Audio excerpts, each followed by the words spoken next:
lit chandeliers glow. We'll sip our worries away, nice and slow. Your laughter ripples like sweet warm wine. In this jazzy sultry space you're mine. The saxophone croons a velvet tune, while melodies dance beneath the moon. We'll toast to moments both grand and small, in this hazy, lazy, jazz-touched hall. But let's sit together in the mellow night. We'll drink to love till the morning light. Every glass we raise a promise true. Here's to the magic in a drink with you.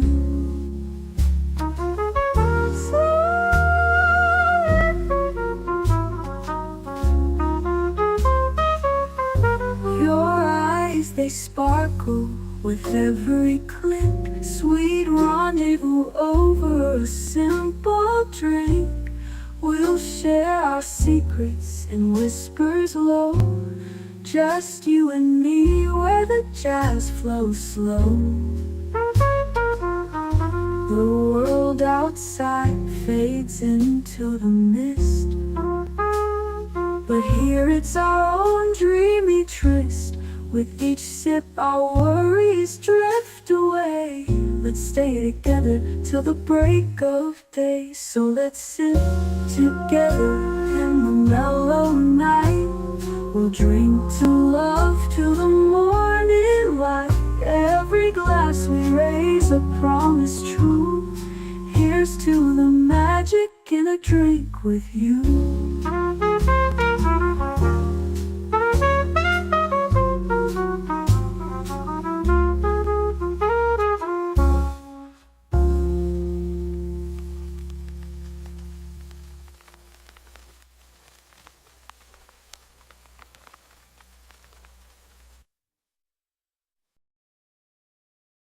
The following live stream has been approved for appropriate audiences.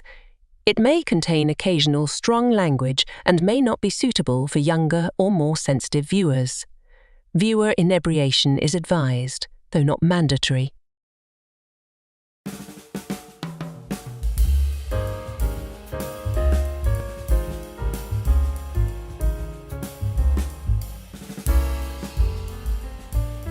Good evening, happy Friday, and welcome to Last Call, where we come together to celebrate the good and commiserate about the bad. And tonight we are talking about the bad. Bad films we've seen and just hated. The worst films we've ever seen, at least in our opinion. And I don't mean so bad it's good. The schlocky, laughably bad that are fun to watch because they are bad. I mean bad, and we didn't enjoy them at all. Oh, we're gonna need an adult libation or two for this one. So top off your glasses, tell me what you're sipping on and what the worst film is you ever saw in the chat, and we'll roll this Canarble Wagon right now.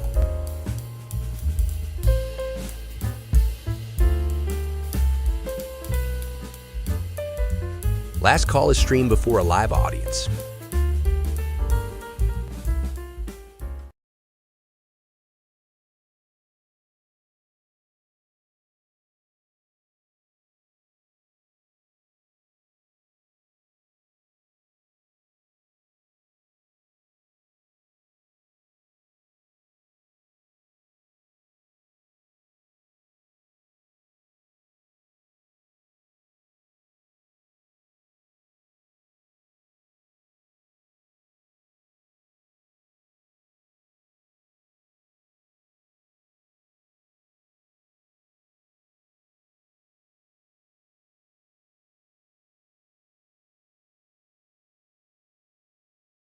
Very sorry, I was muted. I was muted and Boomer wasn't. Yes, Boomer, we can hear you.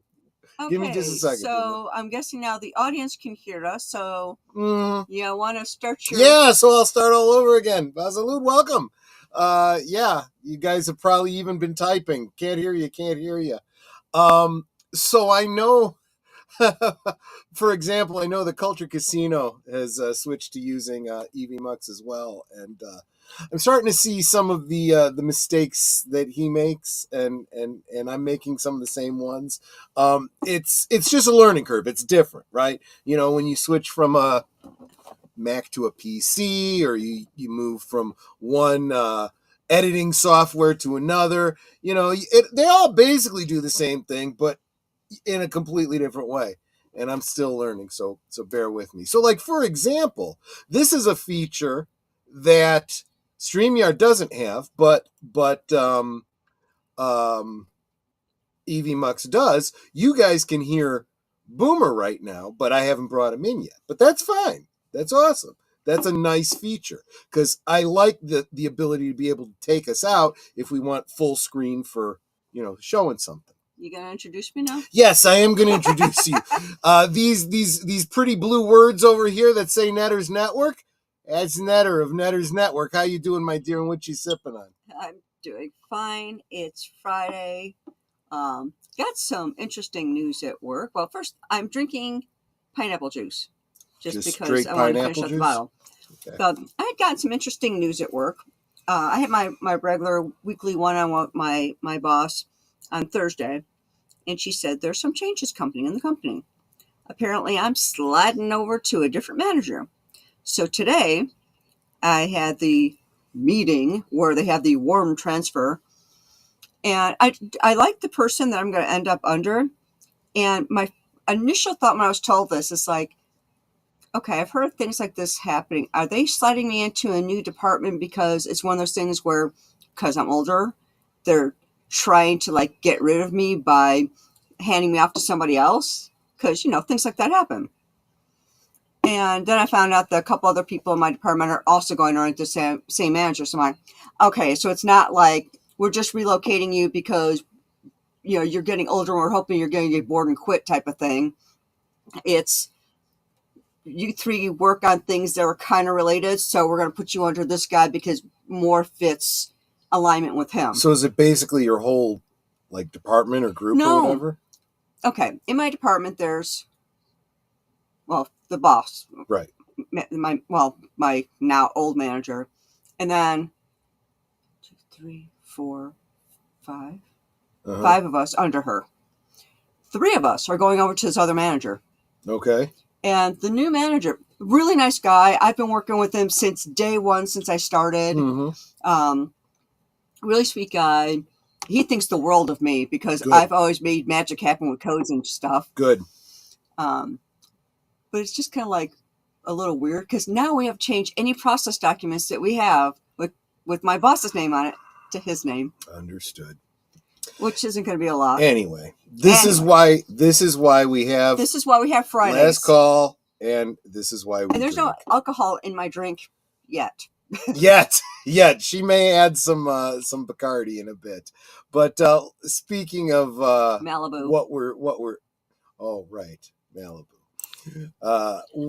Here we go, because I figure if I'm drinking, I might definitely need a designated driver, even if he is driving a tractor. Welcome, Major Boomer. How you doing? What you sipping on?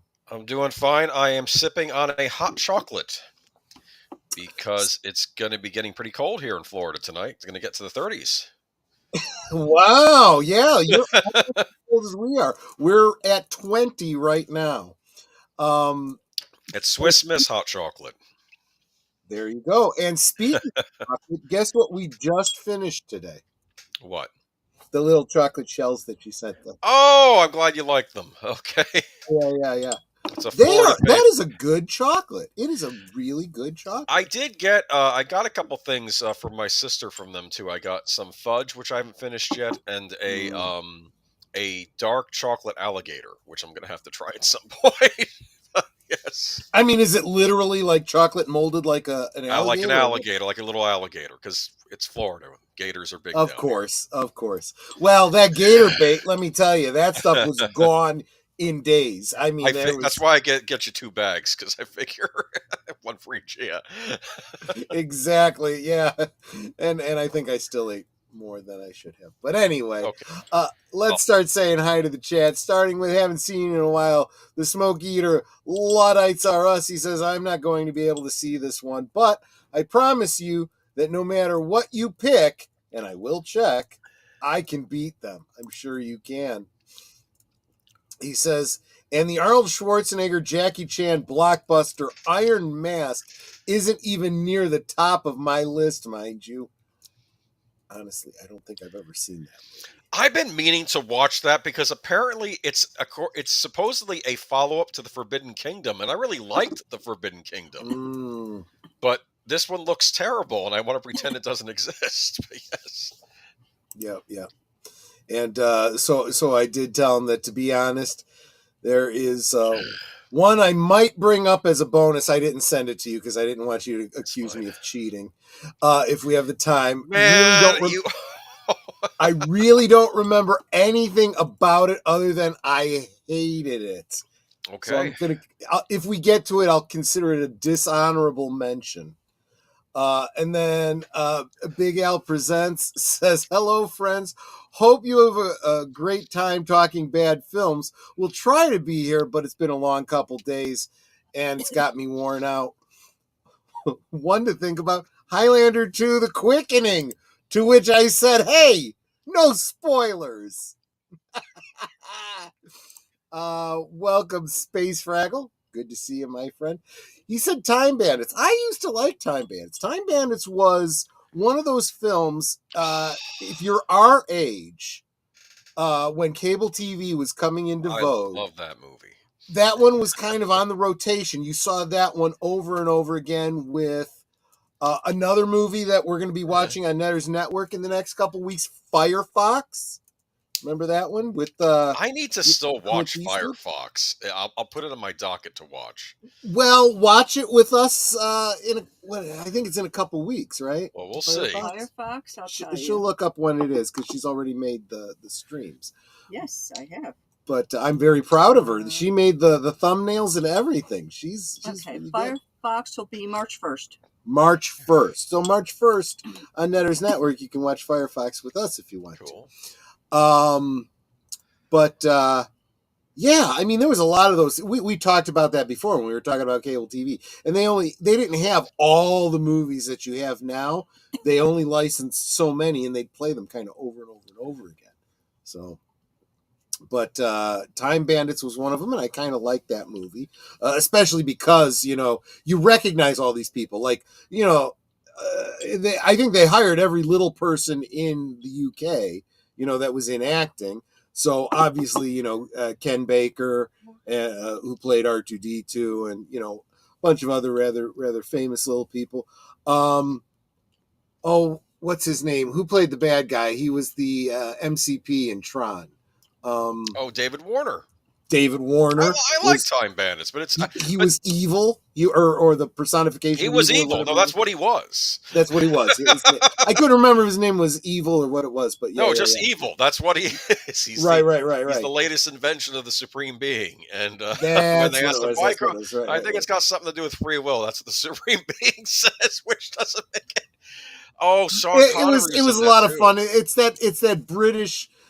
Almost Monty Python-esque kind of humor. Well, of course, it's Python adjacent. That's how I look at it. Because it wasn't Terry Gilliam. Terry Gilliam, John Cleese shows up. I think.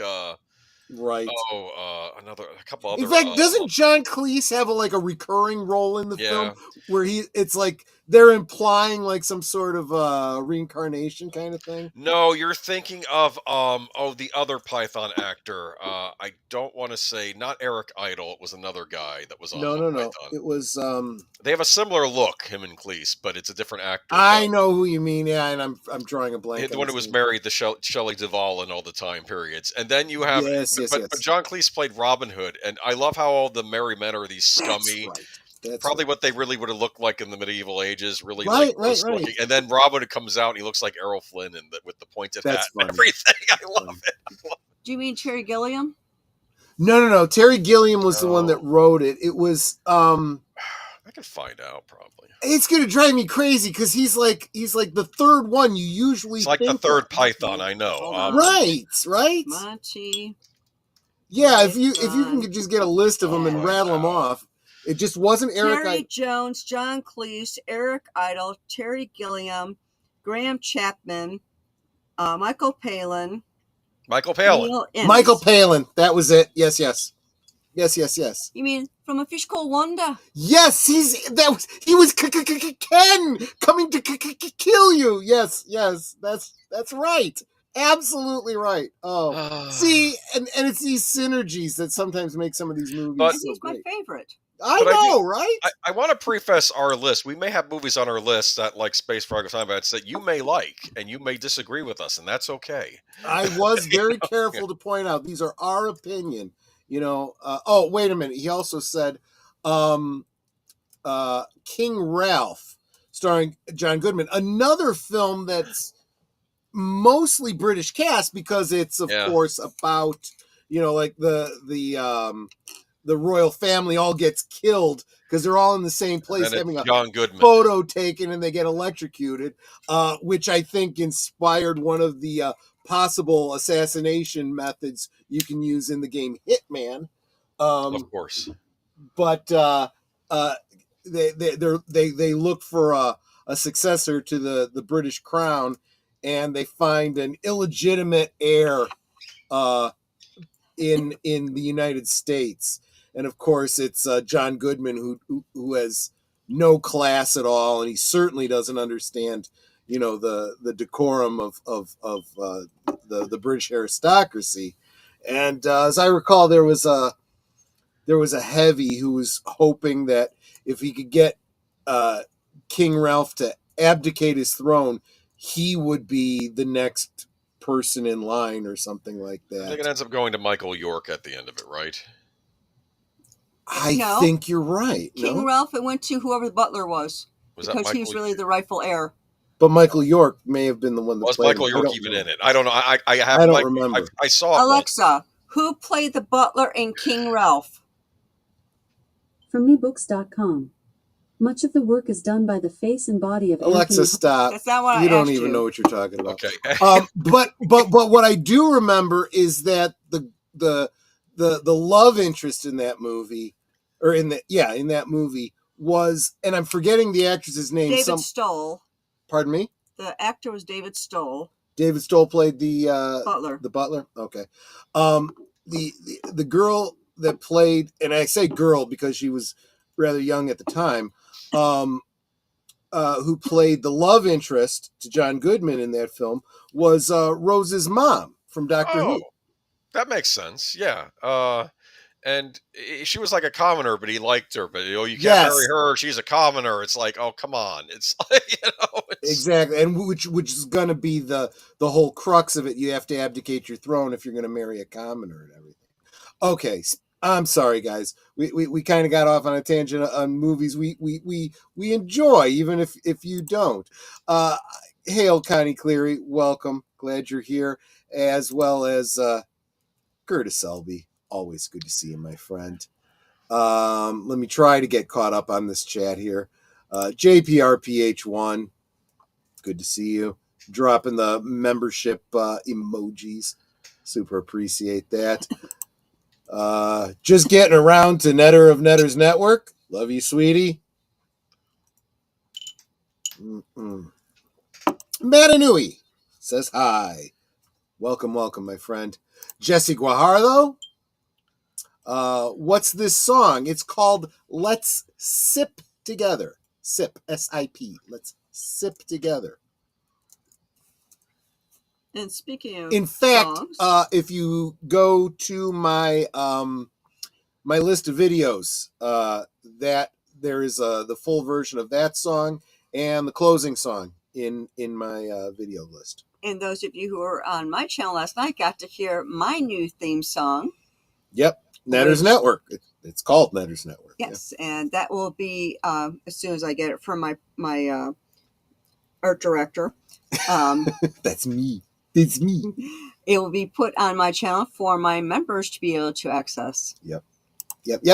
And Tim Hayes, good to see you, my friend. He says, "Hail, Papa Pacelli." Yep. Saw you earlier today on. Was that on Culture Casino? I don't know. You said hi to me in one of the chats. Obviously, we run in some of the same circles, which is always awesome. Let's see here. And channel member Mark Dahley. Welcome. Good to see you, my friend. And you guys are all saying hi to each other, which is always awesome to see. I appreciate that. And wow, literally, I mean, it's like the closing of the Waltons. You know, good night, Mary Sue. Good night, John Boy. Good night, Ma. Good night, Pa. Good night, Grandpa. Good night. And you get like every possible combination. Cousin Ernest visiting. Right. It should just be Ernest. I'm sorry. I'm just kidding. Got some good Shiraz to pair with the bad movies. Okay. Good Shiraz, bad movies. I didn't know that was the pairing, but I've learned something tonight. And I saw someone say hi to Charlotte. Is Charlotte in the stream somewhere? Charlotte Nightstar the werewolf? I didn't see her in your chat, unless she's in Boomers. Oh, was that Charlotte? No, that wasn't Charlotte. It was sourced.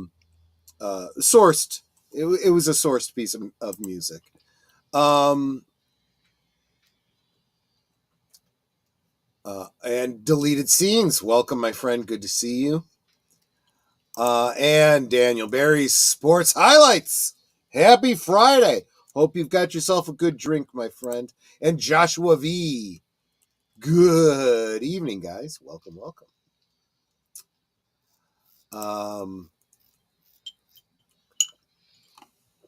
Saw a movie today that would certainly qualify. I'm guessing that there's going to be a video coming out about that, so I'll look forward to that for sure.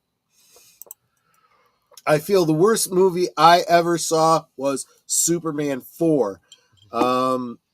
Let me tell you something. I'm not going to disagree with you. I totally understand why someone would dislike Superman 4. I think, Boomer, didn't we talk about that one briefly when we were doing our canon talk? I know we've talked about Superman 4 before. Plenty of times. I think, and if someone is willing to buy me a drink tonight, I may, just for Monday night at the movies, do a very special fan edit of Superman 3 and 4, which is better than either of the two movies separately. Here's what I'll say about Superman 4. Mm-hmm. I will give credit that both Gene Hackman and Christopher Reeve are giving it their all. That's why that would not make it on my top 5. It's still a horrible, disappointing sequel, but the actors were doing their best with what they had. Remember that, and it was not.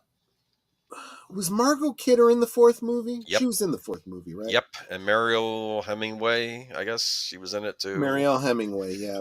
Which was a missed opportunity, because that would have been a great time to introduce Cat Grant and have her play Cat Grant. But they I realized that's the substitute Cat Grant. Like we had the substitute Brainiac. Well, no. In fairness, I do think that Superman 4 came out before the John Byrne era, so Cat Grant hadn't come into existence. So she was a Cat Grant prototype then. All right. I suppose. Okay. But remember, during the original filming of Superman the motion picture, Richard Donner had his motto, verisimilitude. And all of the actors followed that. They all respected him. Christopher Reeve, Margot Kidder, Gene Hackman. So when they came back, even though he wasn't directing, they maintained that spirit. Which, let's face it, that's why, I would argue, that's why editing those movies works so well. Because if you trim out the stuff that isn't them, you get back to that verisimilitude feel, there is a comic book adaptation of there's a comic book adaptation of every one of the movies. I have them all, but the comic book adaptation of 3 really does tone down the goofiness of Richard Pryor. And it becomes a pretty darn good story that way. All right. I mean, nothing against Richard Pryor. He did what he was hired to do, but it was a bad idea. It's the same bad idea as turning Batman '89 into a camp fest when they got rid of Tim Burton. There's some interesting parallels. We could talk about that another night.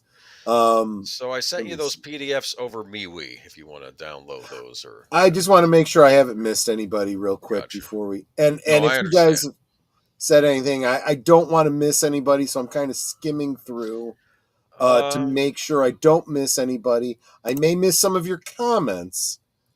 There's a movie I'm simping on recently. I enjoyed it, but rather not watch the sequel. What's the movie? It's called The Never-Ending Story, which we will be watching on Big Al Presents tomorrow night. And I will discuss... Yeah. I have issues with that movie, but not to the point where I'd put it on a worse list. I actually really love the movie. That was another one. Fine if you do. I'm not picking. This is taste. It's the old days when we just discussed taste. That's another one that got a lot of play, and I'll talk more about this tomorrow night, obviously. That's another one that got a lot of play on cable, and it does something very unique, something that could be considered to be a fifth wall break, and we'll talk about that tomorrow night. So Mark Dahley is bringing up Highlander 2. He is the second person in the chat to mention that one. We'll see. Yeah, Elektra was pretty bad too. There's no doubt about that. I need to see that. I've been No, you don't. Watch it. Okay. No, you don't. You're better off not having seen it. Barbed wire was so bad, not even Pam Anderson's naked breasts could save it. Well, here's the problem with Pam Anderson's naked breasts. By the time she did barbed wire, she had the implants. Augmentation, which made them not as, in my personal opinion, as attractive as when she posed for Playboy. I didn't hear you say, did you acknowledge Connie Cleary's $2 super chat? I'm not sure that I've gotten to it yet. I'm sorry. Okay. Well, you also had a $10 super chat from Geek Flag with Nate. I'll bring that one up right now. Okay. One of the worst movies I ever watched is Bad Batch. See, the first thing I think, Bad Batch, that's a Star Wars thing, right? With Jason Momoa, Keanu Reeves, Jim Carrey, and Suki Waterhouse. It's so bad I can't even tell you what it's about. I've never heard of that movie. Okay, but I'll have to look for it now. Thank you. If it's one of those ones that's available on How can anything with Keanu Reeves be bad? I know. And Jim Carrey, come on. Well, I don't know. Cable Guy gets pretty close to bad. I like Cable Guy. I like it-ish. It's fine. Let's move on. Okay. Anyway. Good evening, Admiral. Everyone she is sipping on a cherry Pepsi. Honestly, I'm not a big Pepsi fan, but I do like cherry Pepsi. It is better than cherry Coke. Just my opinion. And welcome to Kolchak. Kolchak the Vampire Slayer. No, Kolchak. What is it called? Kolchak. What was the show called? Night Stalker. The Night Stalker. Right.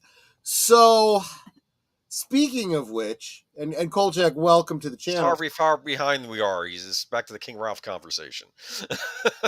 Right. Oh, it was Peter O'Toole. Right. I thought it was, but I don't know. Kolchak. I have the NECA figure of Kolchak, specifically because I want to use it as a template for a Mego custom of...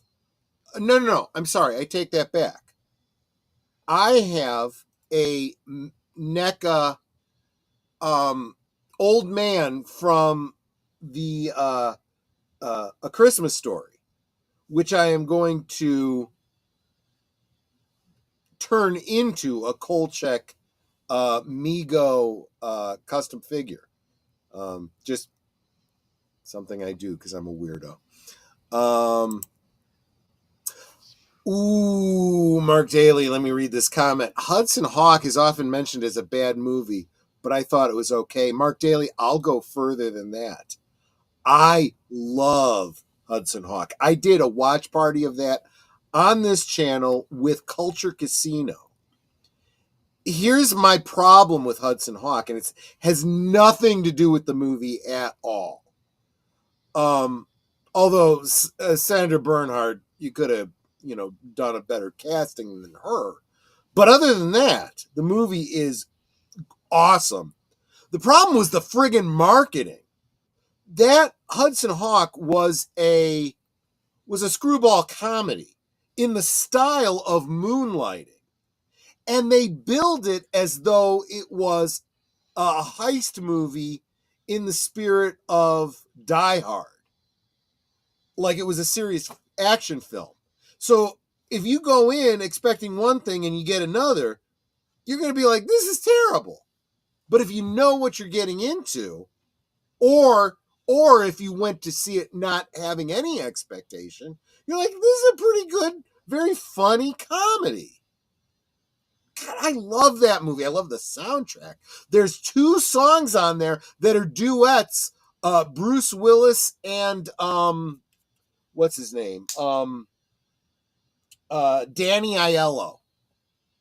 Swinging on a Star. Would you like to swing on a star? Carry moonbeams home in a jar.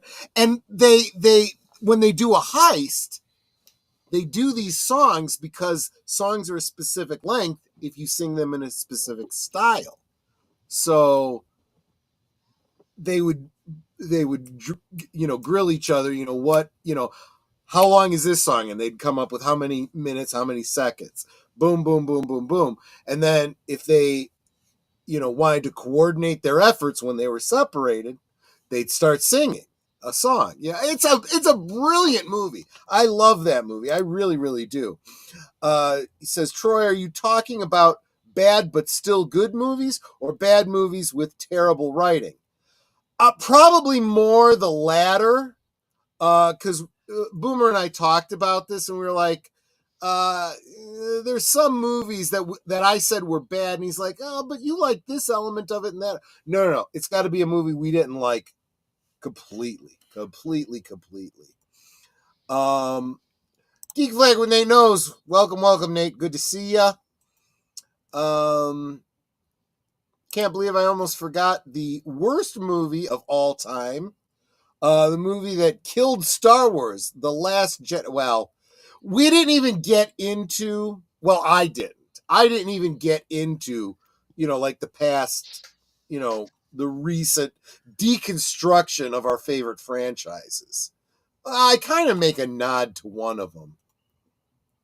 We'll get to that. And I'm sorry, I'm going to blow past a lot of these comments. I'm going to miss a lot. Superman 4 says Connie Cleary. Yes. So you know what? I think based on that, I think on Monday I'm going to do a watch party of the Superman 3, Superman 4. It's the fan edit is called Superman Redeemed. So think of it as an alternate Superman 3. Real life issues and Superman don't mix because there's no good answer to the question, why doesn't Superman just put an end to it? Well, it's funny because there were 3 DC Comics oversized comics. They were like real big. I think they were like 11 by 17 size. I guess you'd call them mini graphic novellas or something like that. One for Superman, one for Batman, one for Superman, one for Batman, one for Wonder Woman. And it was trying to remember, it was Hope, Justice, and Peace. And I believe that peace was... No. Hope was Superman, justice was Batman, peace was Wonder Woman. Basically, the big three trying to bring about these big changes in the world. Superman's was he's trying to end, as I recall, he was trying to end hunger in the world. So for one day, all he did was try to feed the world. And what he ended up running up against was a lot of corrupt governments that use famine and hunger and so forth to control their populace. So he'd bring enough food to feed everyone in the country, and he'd be met with the army of the dictator. And they said, look, this is our sovereign country. Unless you're planning to take over this country, that food will not go to the people that you want it to go to. And if anyone goes after it, we will shoot them. And so he rounds up all their weapons and, prevents them from shooting anybody. And they're like, well, then this food will just sit here and rot. And, you can't do this every day. And he basically realizes, unless he wants to become dictator of the world, they're right. He can't stop them. It's basically it's a much better story, but it gets at the same idea that Superman 4 kind of does. Superman 3 featured the lovely Annette O'Toole. That's absolutely right. It's Lana Lang, who would later be cast as MILF Kent. All right. And if you are a big Annette O'Toole fan, make sure you see the movie Cat People. That's all I'm going to say. And don't watch it on videotape. You'll wear out the videotape in that one section.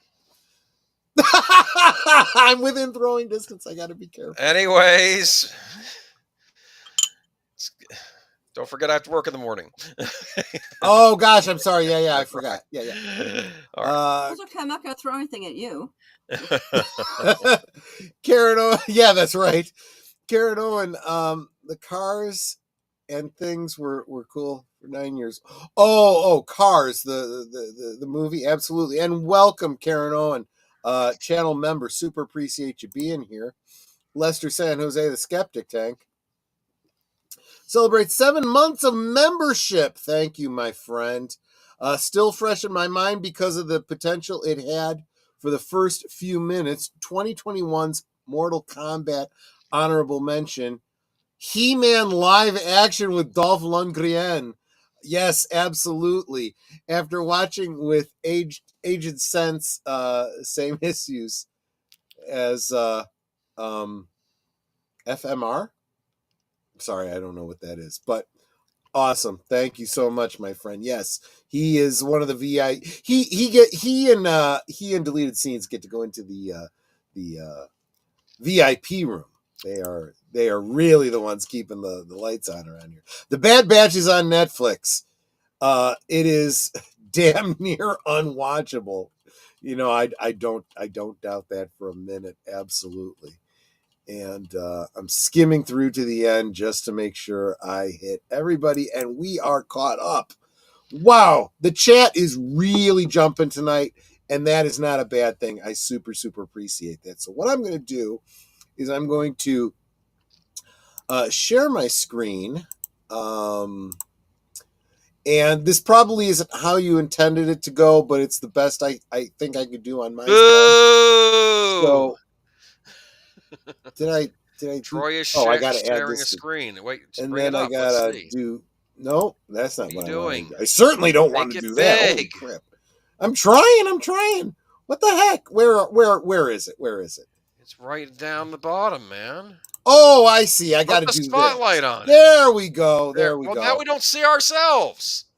Does it matter? I mean, it's not like your camera's on. It's like a dark void. Anyway, all right. That's okay. Let me get rid of that. Thank you, Geek5, for the generous donation. Okay. And so we're going to look at the worst movies for Boomer and I? What are our opinions? So you're gonna go first, I believe. If you picked A, we're gonna go for you. Okay, so go to the right. Troy's pick. Oh, we're scrolling down. It's weird. Okay. Yeah, I'm sorry. Troy's pick. It's all right. Like I said, it's all right. what I gotta do. So this is my pick. Ha ha ha! Twilight. Okay. Yes. So there are more images too, if you want to look at them. Netter picked up.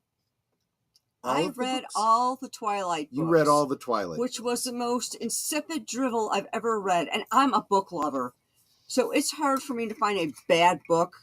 This was a bad series, and not only was this a bad series, I decided, okay, let me see what the movie's going to be like.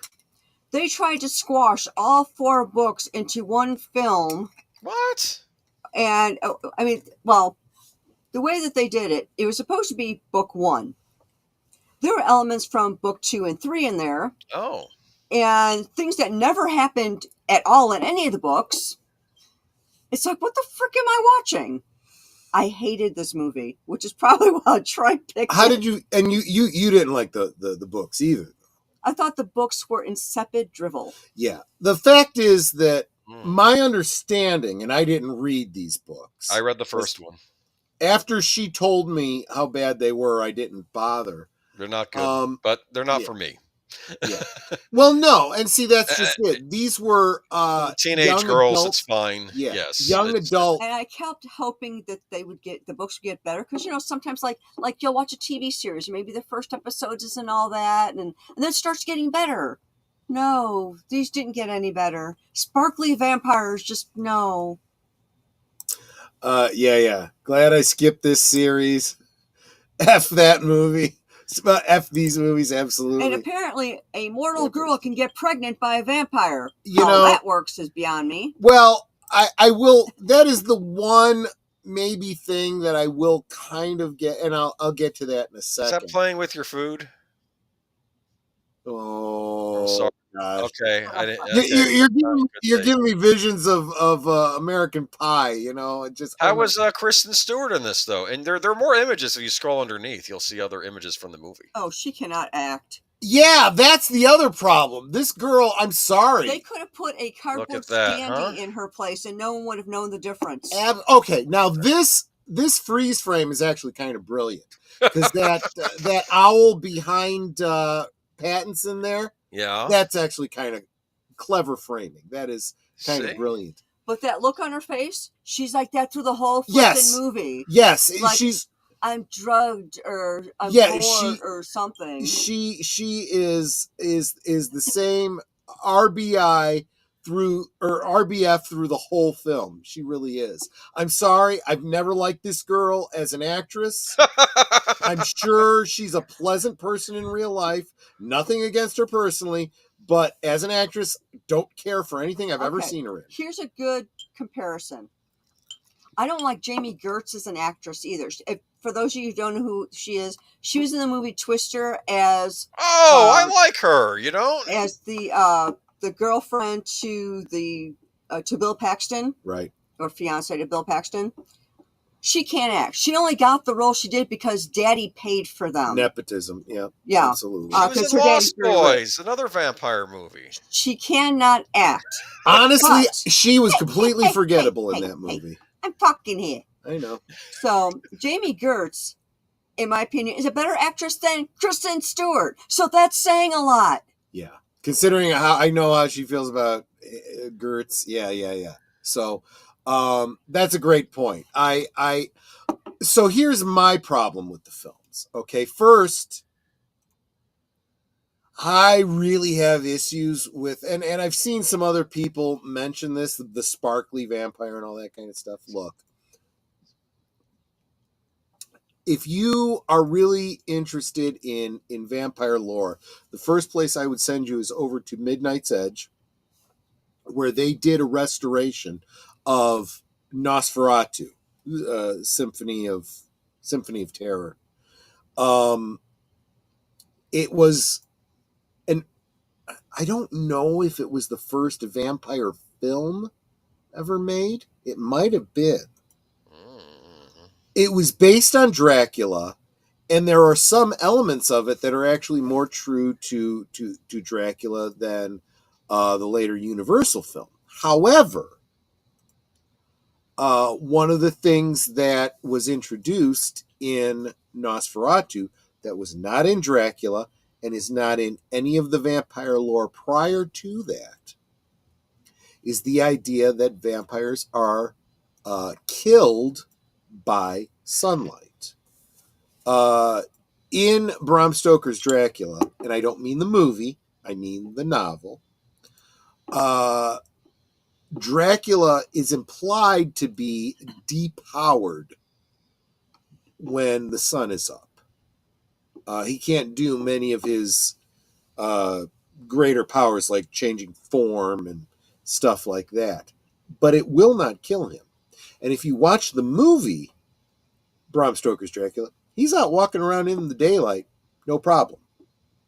That concept was introduced in Nosferatu, simply as a movie necessity, so as not to be grotesque and show, chopping off the head and staking the heart. Just, oh, you know what? He's killed by sunlight. If you want to really get into folklore, where that actually comes from, it's actually trolls. Trolls are turned to stone. Yes. In sunlight. In the Icelandic saga of Grettir Asmundarson, he fights a troll in it and keeps fighting it till daylight, and then it turns to stone. That's how he beats it. There is a Scandinavian film called Trolls. About or is it Troll Hunter? I forget. Yes. Someone can tell me. But I saw it. It was brilliant. And I mean, it's a foreign film, so unfortunately, if you don't speak, Scandinavian languages, you're gonna have to read the little subtitles. But I know, right? But it's about a bunch of people that go around with trucks that have UV lights on top of them, and they go around and they find trolls at night and they hit them with the UV light, turn them into stone. It's actually a pretty good movie. It's like Blade, except with trolls. Evelyn Hampton said it's called Troll. Okay. So if you scroll down, you'll see a couple more images. I don't know if you want to, if there are any, look at that. Is that the same expression she has on the whole movie? I mean, you tell me. Right? I mean, it's like, There's going to be one more for you. Oh, look, here they are dancing. Huh? Oh, look, she's so in love. It's the same face.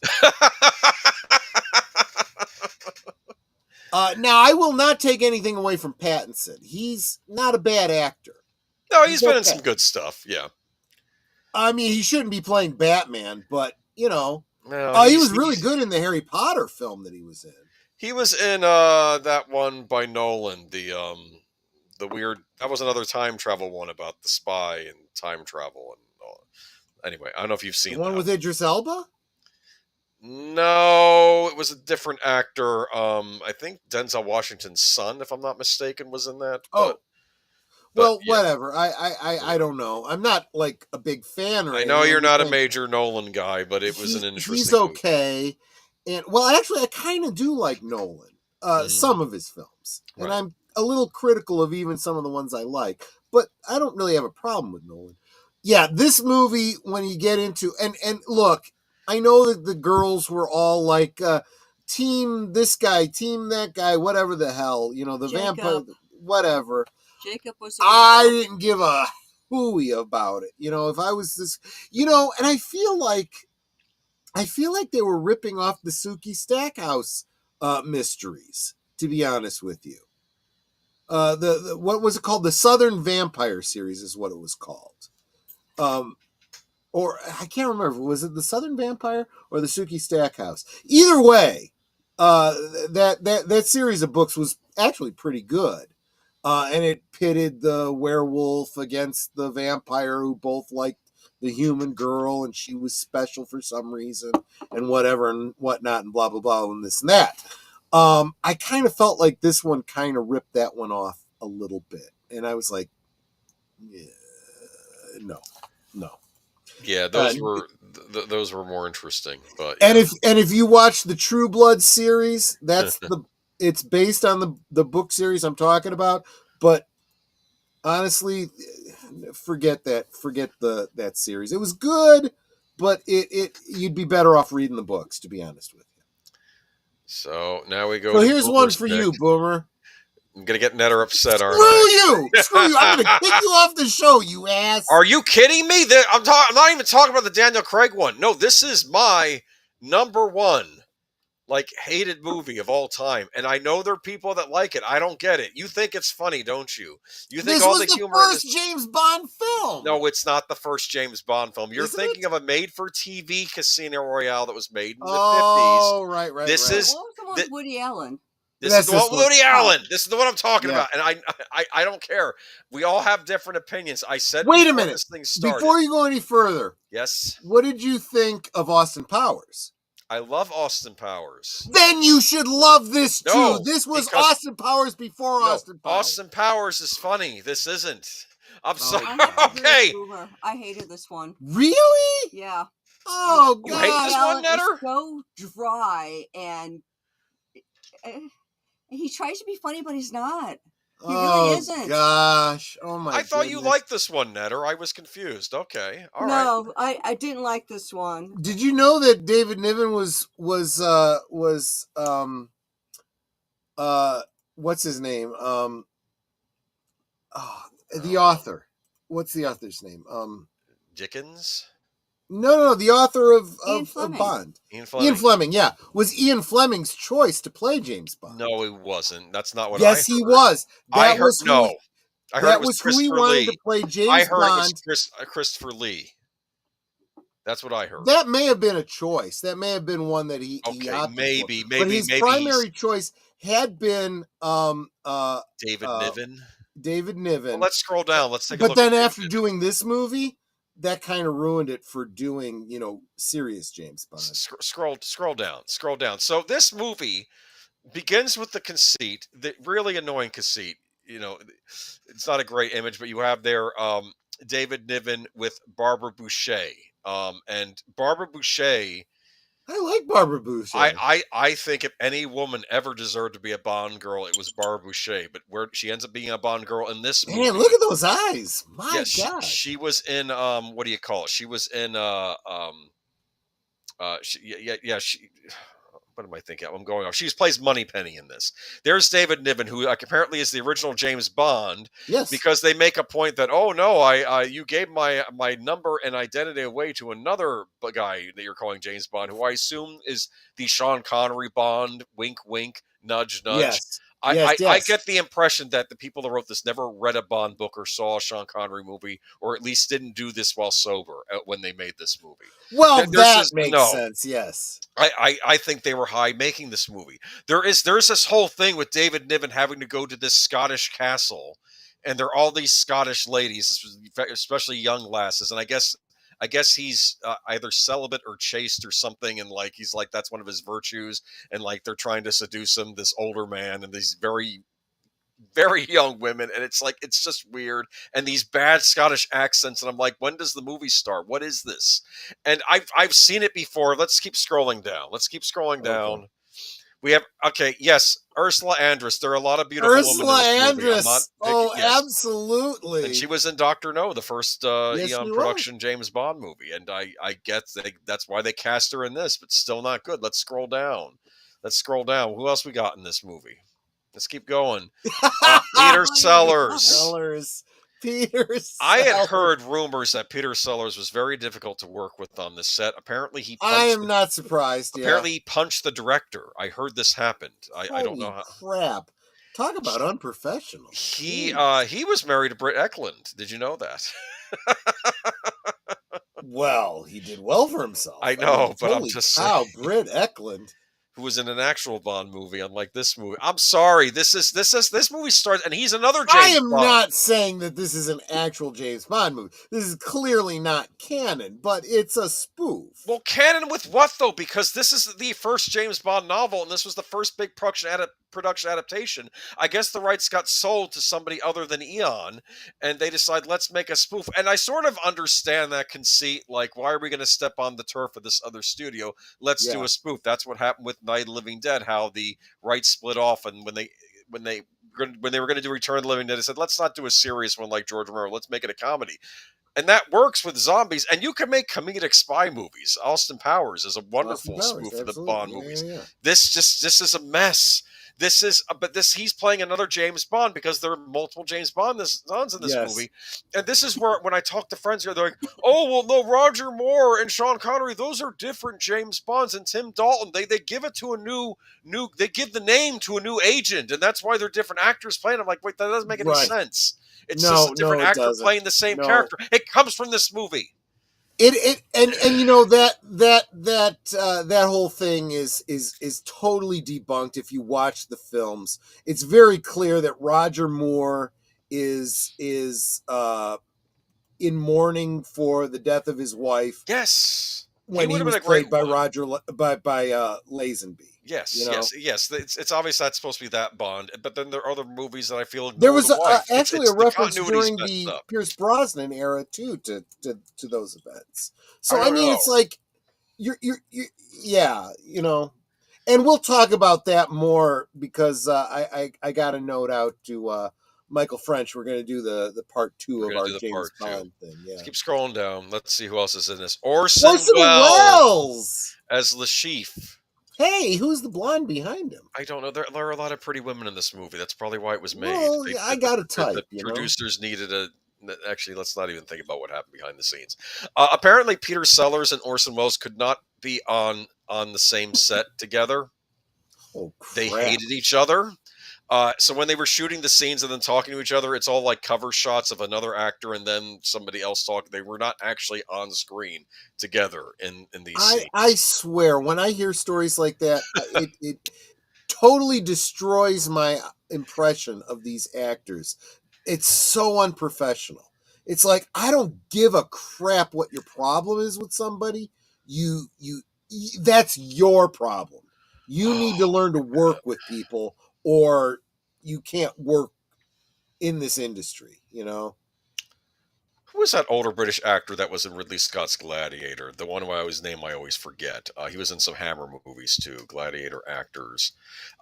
He was on a set. There was a not Richard Harris, Oliver Reed. Okay, get this. I'm watching I think it was the Merv Griffin show.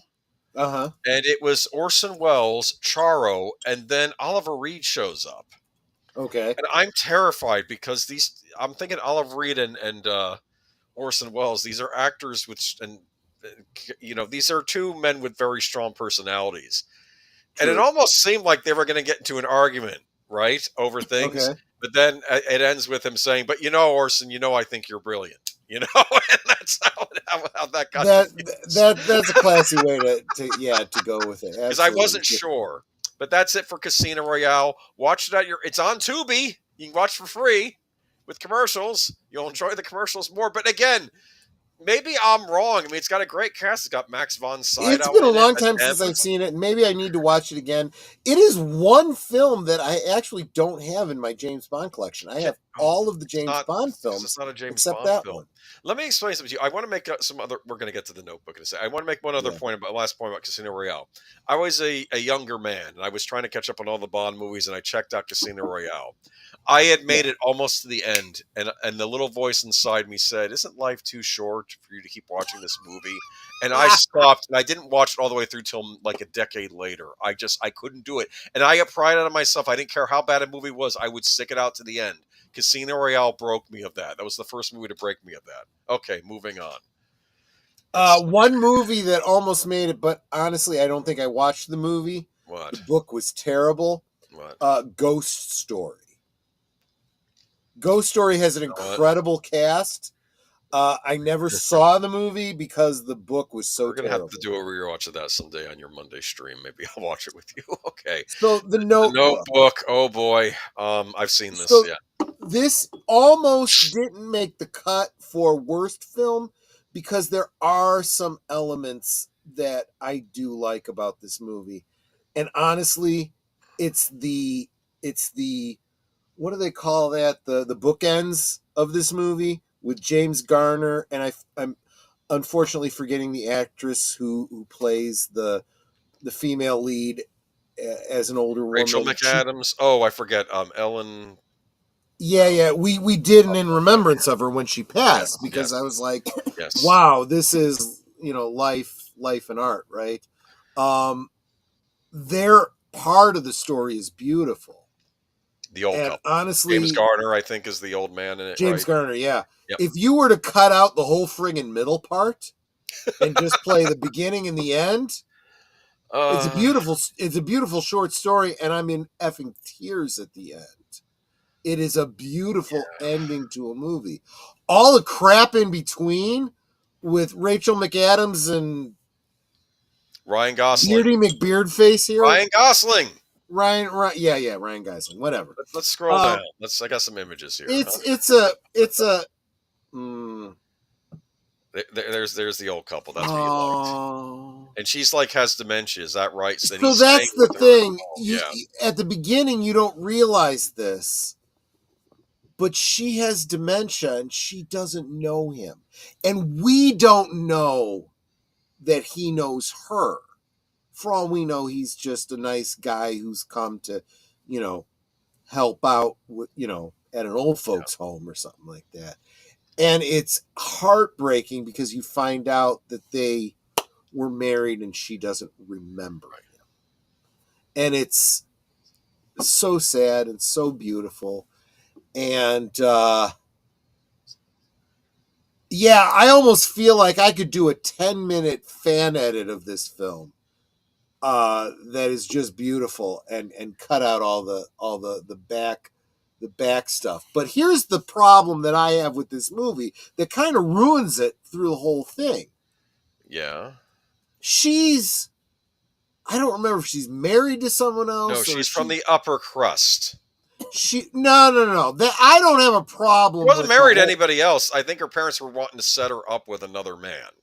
Well, that's what it was. She was okay. If she wasn't married, she was engaged. She was engaged. Maybe that's what it is. And I felt bad because I forgot who played him, but he was like, when she tells him, he says, "You know what? I don't care. I'm still going to fight for you." I thought that was touching by the other guy. That he still wanted to be with her. Yeah, but she says, I still want to fight for you. I have a real. I don't care if you're engaged, if you're married, you're going steady. If you have a commitment to somebody and you're seeing somebody else, fuck you. Fuck you. Really.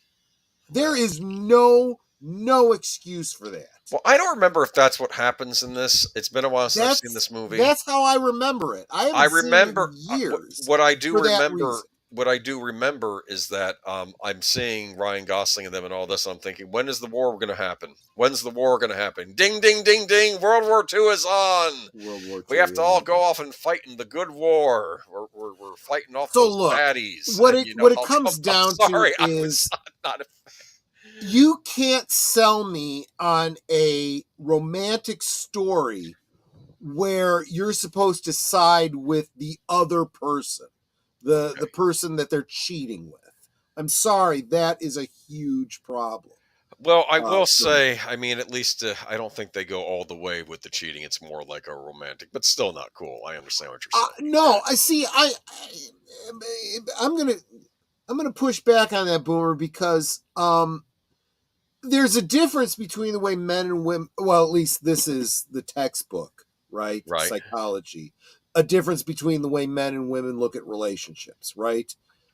Men think it's only cheating if they actually have sex with somebody. Women say it's cheating if it's romance. If you have an emotional connection with someone else other than them. Personally, I think they're both fucking cheating. Right? That's what I say about this movie. Okay. I haven't seen the movie in a long time. But if I recall, she was engaged to one guy while Yes. this dude was hitting on her. Yes.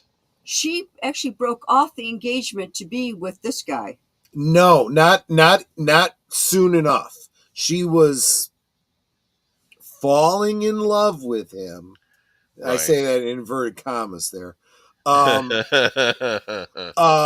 While she was still planning the wedding, going along with it. It was she really did that guy dirty. Is yes. What I'm getting down to. And that and he was a good sport. He was still going to try to fight for her. I thought that was interesting. Yeah, but and let's face it, guys, if a woman's doing that, you just say, you know what? I'm too good for this shit. I'm out. Well, there's another thing too, that Ryan Gosling was a commoner and she comes from money. And she was engaged to a rich guy who actually wasn't a bad man. Honestly, that is a completely separate element that I don't even care about. Okay. You know? Look, I'm not saying I like the movie. I watched it. Yes, I'm ripping apart the Notebook, Joe's Atmosphere. I'm sorry if this is a movie you really, really like, but I had some real issues with this film. Troy, you just hit the problem with. Oh, don't even get me. I totally forgot about Bridges of Madison County. Otherwise, that would have been on this list too. Screw that movie. Just I do want to say, hell. At least I like Rachel McAdams. Okay. Do you know what I've heard? I've heard things. I can't say where I got this information from. We may have missed the opportunity to say goodnight to Matanui. I'm sorry, Matanui, but have a good night, my friend. I've heard things about Nicholas Sparks. Okay. Wait, who's Nicholas Sparks? He's the guy that wrote the book.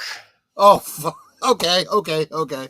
I've heard, and granted, I've just heard, this is hearsay, but I've heard it from people that he thinks his audience are idiots and makes fun of them and knows and thinks he just turns out. Oh God! Don't even. Okay, I've heard this about him. I don't now know I have more reason to hate this movie. What I will say about this. I really do like the swimsuit she's wearing, although I don't think that it is correctly period appropriate. Probably not. Yes, the briefs do cover her navel, but it still should not be a two-parter. That would still be inappropriate. Dude, this is a fairy story of the 1940s or 90, whenever it is the early 40s. This is a fairy story. Okay, you can make the argument that this is their recollection of it, and this is a fairy story for the audience. And then they were together for decades as a couple, kind of like you and me, until her dementia got the best of her. And I didn't meet you until you were divorced. So they both die at the same time at the end of the movie. Am I recording? Yes, that's what's crazy. They fall asleep in bed together, and in the morning they're both found. Oh, it's just. Yes, like I said, the James Garner and I'm forgetting the actress's name. Their part was beautiful. Cut out that whole middle part, and it's a great movie. But unfortunately, that kind of ruins the movie for me. So there you go. I don't even remember this. What the heck is this? This was them looking up at the stars or some crap. Yeah, just like move that. on. Move on to the Boomer's pick. Okay, here we go. Fuck, I don't even know this movie. You don't know what Spookies is. Does anybody in the chat know I don't, but is? I'll tell you, I would probably check this out based on the poster here. What I really wanted was the VHS cover, which is similar to the post cover, but I couldn't find a good quality image of it, so I went with the movie poster. That's fine. This is and based on the poster and the VHS cover, when you're in the mom and pop video store, you see this and you're like, I gotta see this movie. Look at that. Yeah. It's got ghouls and they're ripping this and pretty blonde's dress off. This looks like the greatest thing ever made. This is what happened in the 80s with VHS covers. They would lie to you. They would lie to you about You're not wrong there. Yes, that's true. I caught this on the USA. I saw the cover actually in the mom and pop video stores, but I would never check those kind of movies out. But then they had it on the USA Network in the middle of the afternoon on a Saturday once. And I think I was in like the 5th grade. So that meant it was edited to crap. You would think so, but maybe not as much as you think. You can't. Oh, this is pretty good. This what? This looks pretty good. It's not good. It's a lie. Well, The whole movie's a lie. looks good. I'm interested. Okay, so it took me a while to figure out. It wasn't until I saw Phantasm that I realized that this movie is aping on Phantasm. That's what this movie is. So you have this old guy. He's like, I see where you're going with this. He's like this ghoul guy, and he's playing chess, and there's this werewolf thing with him, and like he wants to bring his deceased wife back to life. Who's this hot? I guess the hot blonde girl on the cover is sort of what she is. I see. He's in the wedding dress, but he has to trap victims in this house. Keep scrolling down. And you have these doofy yuppies, and then you have like this, like I don't want to say one of the spookies or whatever. It looks like one of the spookies. Yes, these horrible puppet things, and things happen to me. Then there's a side story about this kid running away from home. Those are the fart monsters in the basement that fart. Fart monsters. They're muddy, and they I guess they're made out of crap. They're farting and stuff. This movie has no thread and has no plot. It's just a bunch of stuff that happens, which normally I'd be okay with. I mean, I love The Beyond, and you could argue it's actually pretty good makeup. You're seeing all of this, and you're thinking I'm being too harsh. I dare you to watch, okay? No, I don't doubt you. This is going to happen someday. We're going to, maybe it'll be Ghost Story and Spookies. Anyway, the images are a little dark here, but yeah, it's just. No, you're absolutely right. This is, I get this, yeah. All right.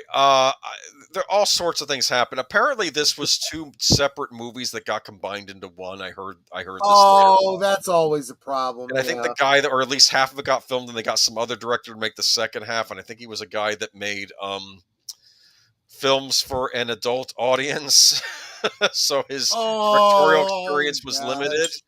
A contemporary review. Wait, when did this movie come out? 86. Okay, yeah. Adult films didn't actually start having decent scripts and whatnot until the late 90s, early 2000s. Like the more fancier. In 1985, the financial backer Twisted Souls hired Eugene Joseph to direct more footage, which was pieced together with the finished footage. So the original movie was Twisted Souls to create Spookies. The added scenes are written by Anne Burgard under the same other name, Joseph Burgard, features an entirely different cast that includes all the footage of the boy looking for his birthday party, the man in the tree, the cat man, the old magician, the girl in the coffin, zombies at the end of the film, in which the basement cave, and the little blue boy. So all that stuff with the boy was added. Oh, for crying out loud. So bad. A contemporary review in Variety referred to Spookies as a silly horror picture whose contains some interesting special makeup effects along with amateurish ones. In his book, Gorehound's Guide to Splatter Films of the 1980s, Scott Aaron Sine gave the film a negative review, criticizing the inept actors, hackneyed script, and hideous makeup effects. And a retrospective review of the film, Megan Navarro of Bloody Disgusting, calls it nonsensical. So it's just bad. So Mark Dahley says, Up All Night, hosted by Rhonda Shear. Yeah. Top-notch entertainment for a college kid. Which I was at the time. Mark Dahley, if you're not following Fanzine, Greg over at Fanzine, he's got an interview with Rhonda Shear and some really great videos about that. If someone could drop the link for Fanzine, that would be awesome. I would super appreciate that, Blue Wrenches. Thank you. This was probably shown on Up All Night. I wouldn't be surprised, yeah. It was on USA in the afternoon, so I imagine either Gilbert Gottfried or Rhonda Shear was playing this movie on one Gilbert night. Gottfried probably did. Yes, absolutely. Yes. We have the Grim Reaper with the glowing eyes. And you see this, and you see these images, and you think, wow, this movie's got a lot going on. But it really doesn't. That's sad, because that just speaks to the potential, right? There was potential here. And then years later, I saw a movie called Phantasm. Oh, well, that's what this movie should have been. It should have been Phantasm. You want to watch a good version of this movie, watch Phantasm. That's what it is. Instead of the warlock. Thank you so much, Tim Hayes. You are top notch. I appreciate it. Go check out Mark Dahley, especially. Check out Fanzine's channel. We should have him on sometime again to talk about stuff. Yeah, we haven't had him in a while. Yeah, it would probably be a good idea. Yeah. But yeah, this is spooky. It's just awful. Let's go on to. I should have had an image of someone picking their nose under these pics. Keep going. That's funny. All right, go down to. Okay, this one is not going to take us a very long time. Leonard 6, Leonard Part 6. And honestly, I would be hard pressed to think of and don't get me wrong, put aside all of the Me Too-y type Bill Cosby Were there stuff. Bill five Cosby these stuff. parts that were just as bad? I liked Bill Cosby. It's funny. I like the Cosby Show. Remember the theatrical version of Bill Cosby himself? The show, that one. That was brilliant. I watched that. Yes, yeah. That I watched multiple times. I laughed so hard. I quoted it so many times. But his movies, for the most part, kind of sucked. So another, I didn't want to have more than. Can I defend one of his movies? Which one? The Devil and Max Devlin. I think Elliot Gould was in it. Oh, I forgot about that one. Okay. Devil, remember? No, you're right. You're right about that one. Wasn't bad. Not bad. You're right. You're right. But it wasn't good enough for me to remember, apparently. See, that's the problem. The other movie that almost made this list was Ghost Dad. And I was like, no, I don't want to have two Bill Cosby films. But I've not seen either of these. Both of them, they're just not funny. That's the problem. I don't know anything about the behind the scenes or who wrote them. I don't know if he wrote them. But for someone who had such a funny stand-up routine, these movies just were. He was number one on TV for years with the Cosby Show. So this is. Oh, the Cosby Show is great, and a lot of the jokes and gags within the Cosby Show were directly based on his stand-up routine, including himself.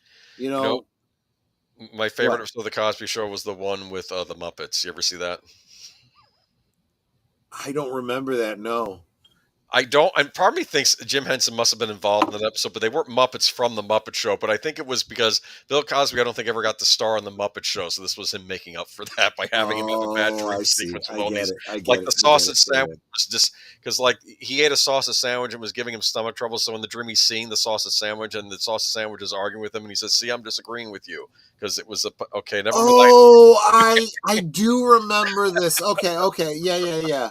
I do remember that. Yeah. But if we scroll down, there'll be images too. But that's a great poster, huh? Come on. So the reason I saw Leonard 6 at all, again, I've talked about having worked in a video store, and I got the screener for this. The manager, the owner of the business, always gave me the screeners to take and watch, and he'd ask for my opinion on whether or not they should order the film and how many. And after watching this one, I was like, it's Bill Cosby, so I would order at least one. But honestly, maybe not more than one. It wasn't that good. That was my opinion at the time I saw the screener. What's it about? I don't remember. I was watching the Siskel Ebert review of this last night because I'm like, I never actually saw this. And when I watched the review, they said, "Oh, and here we have one of the worst movies we've seen this year so far." Yes, it was. Look, here's the biggest problem. I can sum up the whole movie for you. It's a comedy that wasn't funny. That's the biggest problem. Richard Roper once said the most offensive thing a comedy can be is not be funny. That's what he used to say. That's absolutely true. Is he like a secret agent or something in this? Yeah, but he deals with animals, and he deals with animals, though, right? Secret agent, it was just terrible. And what is that a hot dog? It's apparently a magic hot dog. I don't know. Maybe it's like one of those Q branch hot dogs that explodes or something. Maybe. And he rides an ostrich. Okay. What the hell, man? Come on. How bad can it be? It was. Yeah, I don't really remember it that well. So. Oh my gosh, that's just effing terrible, my friend. That's just. Now, are you sure it's as bad as you think? Do you ever try rewatching movies you thought was bad and they say, "Let me give it a shot"? You make a great point. I don't remember. So it might. although it could be another 2 hours of my life I'll never get back. So maybe it's not such a good idea. Maybe a Friday night, maybe a Monday night stream sometime if you want to torture. I don't know. Give me a second. I got to pull up part 2. Got to pull up part 2. We got 5 more of these suckers to get through, people. The hot dog does explode, but it just explodes in the Frankfurter pieces, I bet, right? I suppose. It's not like Mr. Wizard. Remember Mr. Wizard? He used to cook the hot dogs with electricity with the kid on the set. Remember that? Is this yeah, this is part 2. Okay, here we go. This is give me a second. Let me share this one. How do I do that? It's no, not play video. Share the screen. Entire screen. Yep. No sound because you can already hear us. Yes. You don't here we go. Let's do it. And Let's do it. How do I do this? Oh, there we go. That's how you wanted to do it originally. Oh, so we can try it this way. Yeah, this might be better. Boomer's pick. This is me next. What do I have next? Oh no. Oh boy. Yeah, you talked about this one before. This is the Garbage Pal Kids movie. This is a horrific exercise. This is what happens. I'm curious, when you watched Leonard Part 6, did you watch it in the movie theaters or did you see it on like HBO? I saw it on cable, yeah. That's what happened with me. Because what happens, see kids, this is what you don't understand. We have the internet now and streaming, so you get to pick what you want. When we were growing up, you had to watch what was on cable. Now, to be fair, cable was a lot better than what our parents had because you had a lot more choices. You had theatrical release movies unedited playing. So that was pretty good. But then you watch movies that you wouldn't necessarily have paid to see in the theater, but like, well, hey, it's a movie that was just out in the theaters a few months ago, and I can watch it on this thing we're already paying for free. My parents are paying for free, so I'm curious. Let's watch it.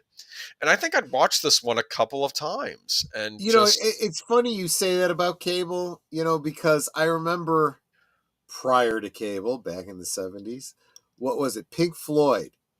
We had 13 channels of shit on the TV to choose from. And I was like, yeah, well, now we have 99 channels of shit on the TV to choose from.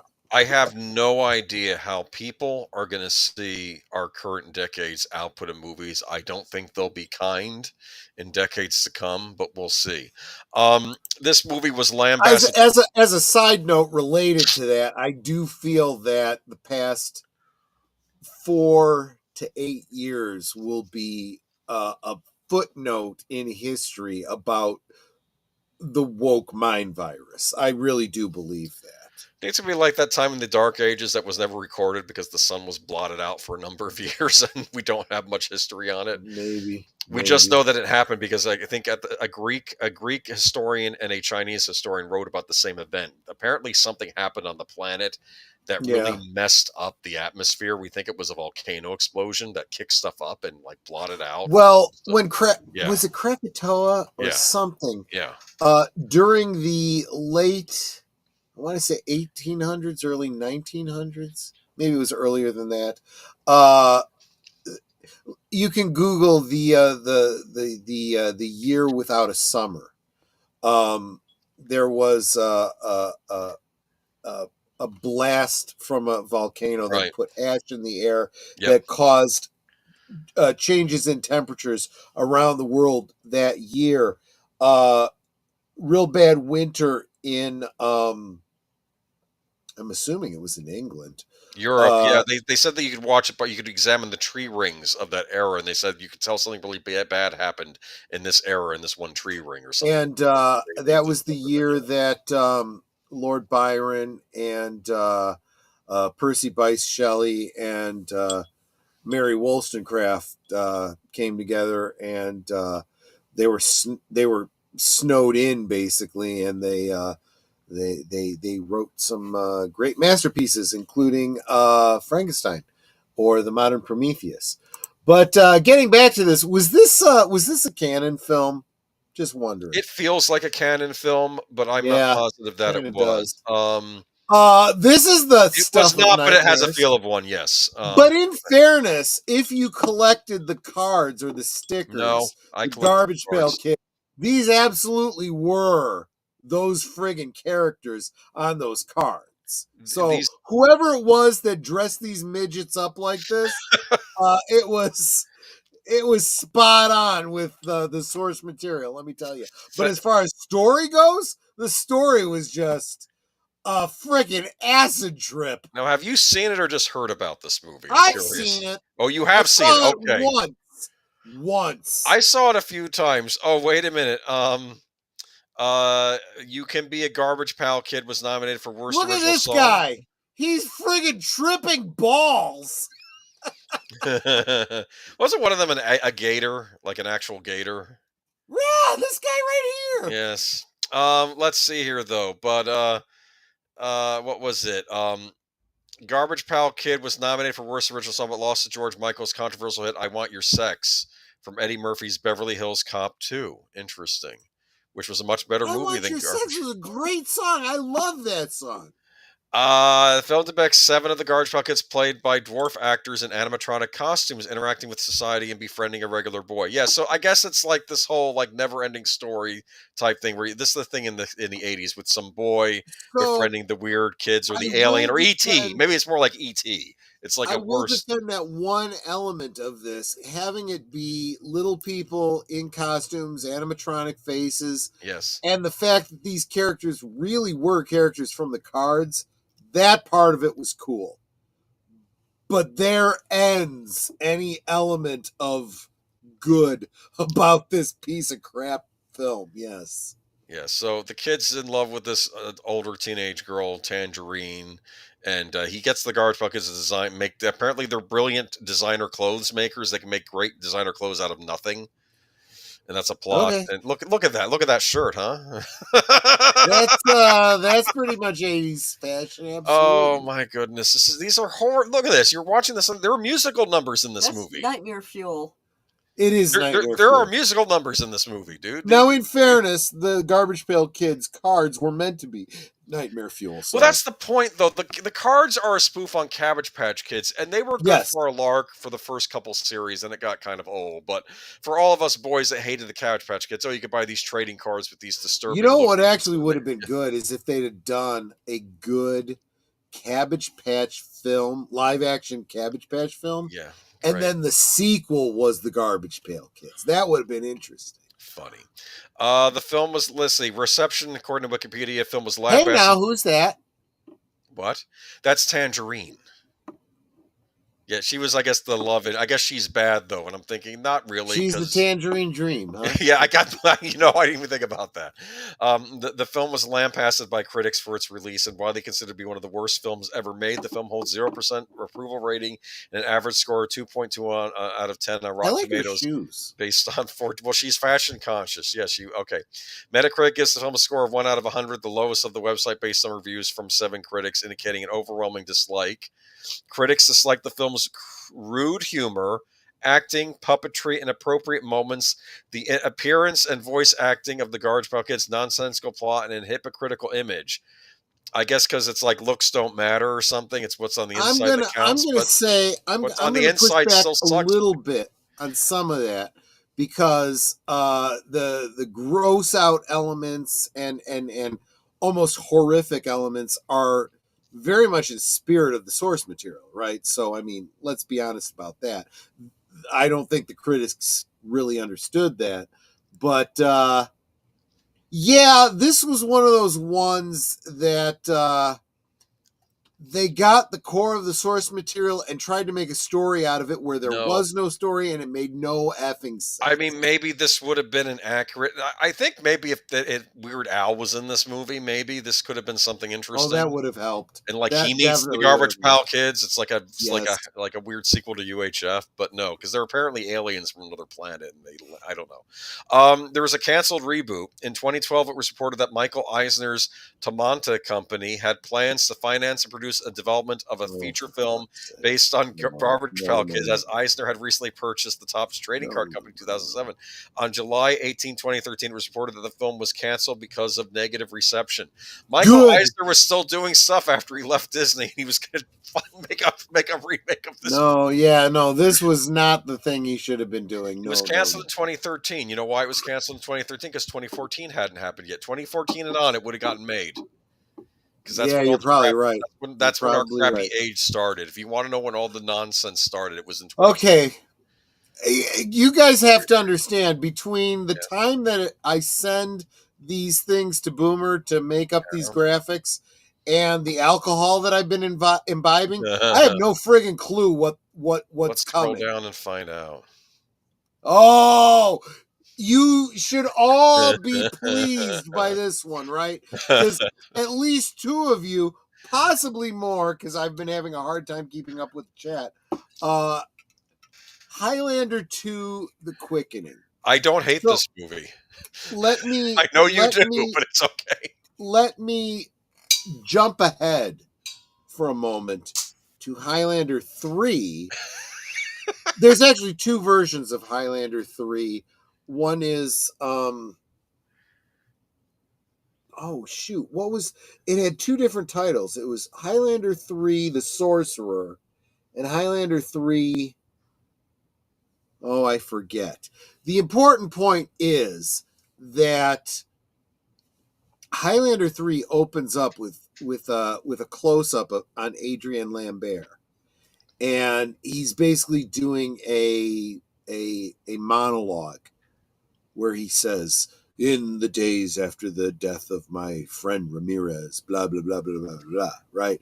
What he basically is saying is, that last movie, that second movie, The Quickening, forget that shit. None of that happened. We're completely erasing that from continuity. We're skipping from the first movie to the third movie. The third movie wasn't the best, but it was still but made it was sense okay. in the If context. you liked Highlander the series, then Highlander 3 was like as good as an episode of the series. Okay, it was okay. It was another story about the Highlander. Okay, wonderful. Starring Mario Van Peebles. Okay, which, not a bad deal. Let's face it.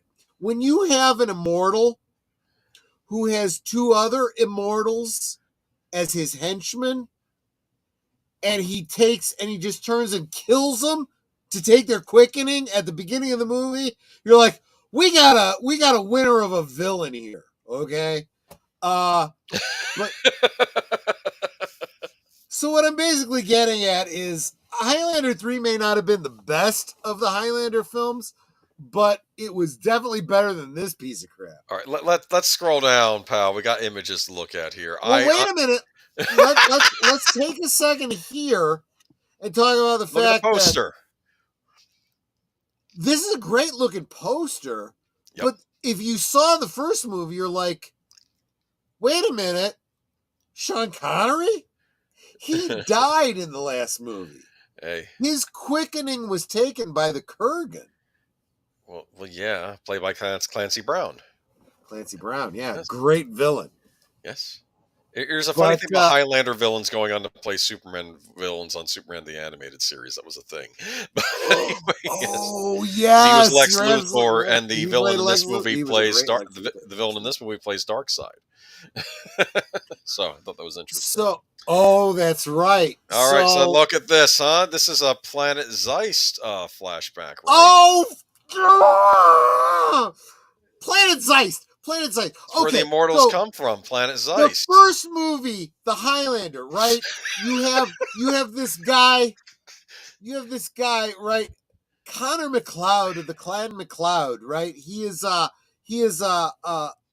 literally a Highlander. He's a Scottish man in the medieval times, right? And he has no knowledge of any of this kind of stuff until his clan is attacked by the Kurgan. And if you want to know what a Kurgan is, by all means, look it up. There's a historical, the steppes of Russia and all this kind of stuff.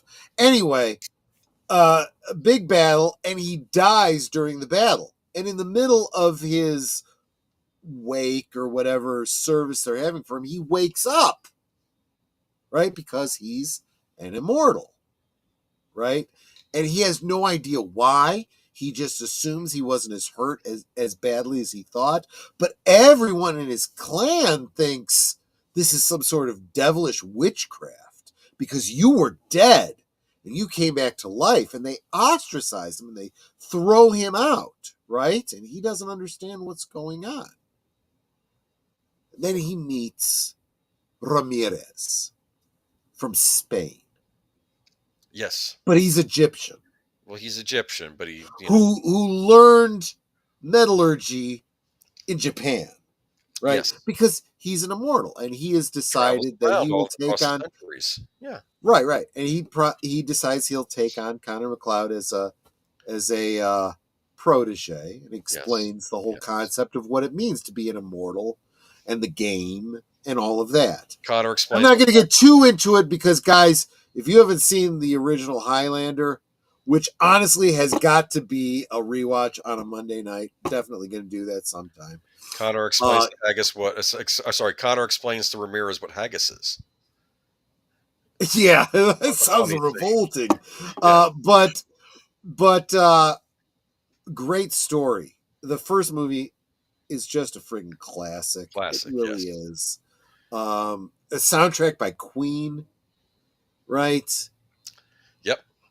Honestly, the first movie was so good that when they finally get to Highlander Endgame, you know how movies in a series, some can make others better by their connection. Yes. The first movie makes the last movie so good. Mm-hmm. The Highlander franchise goes all higgledy-piggledy and all over the place when it gets into a series. I'm not taking anything away from it. Including the cartoon. I remember the cartoon. Yeah, the cartoon doesn't fit the canon, but I know everything live action fits. The problem is that you got to really squint and turn your head sideways and maybe pull your hat down to make it all work. But if you take the first Highlander film and Highlander Endgame, you kind of need some of the stuff in the middle to understand who Duncan MacLeod is. But big spoiler for the whole franchise, Connor is not the last one. His cousin, Duncan. And Duncan, at the end of Endgame, takes flowers to the grave of Connor and his wife, Heather. Yes, that was nice. And through the entire franchise, Connor was every year going and taking flowers to his wife's grave. Hundreds of years, every year, he returned to Scotland to bring flowers to his wife's grave. And then Duncan starts doing it for both of them. Nice. That is where it should have ended. All those damn movies after it, no, it's time to reboot. It's time to reboot. I'm not usually a big one for reboots, but this one should have been rebooted. This movie should never have happened. This if, of all the movies I picked, this is probably the worst. See, I'm going to be the contrarian here, saying that I do not hate this movie like Troy does. But let's move along. Show the images, man. So reasons I don't hate this movie. Scroll down to one peg. Sorry, I had to mute it. I'm sure you didn't want to hear me blowing my nose. Okay.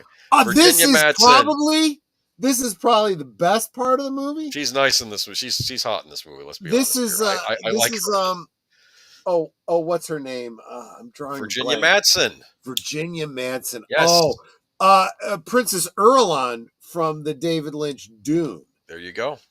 And honestly, I've probably seen every movie she's been in. I love Virginia Madsen. Have I mentioned I have a type? You're sad that she's in this movie, though, aren't you? That's what it is. Well, she is the best thing about this movie. What's interesting about this movie, this takes place in a dystopian, almost cyberpunk style future, which I think is interesting.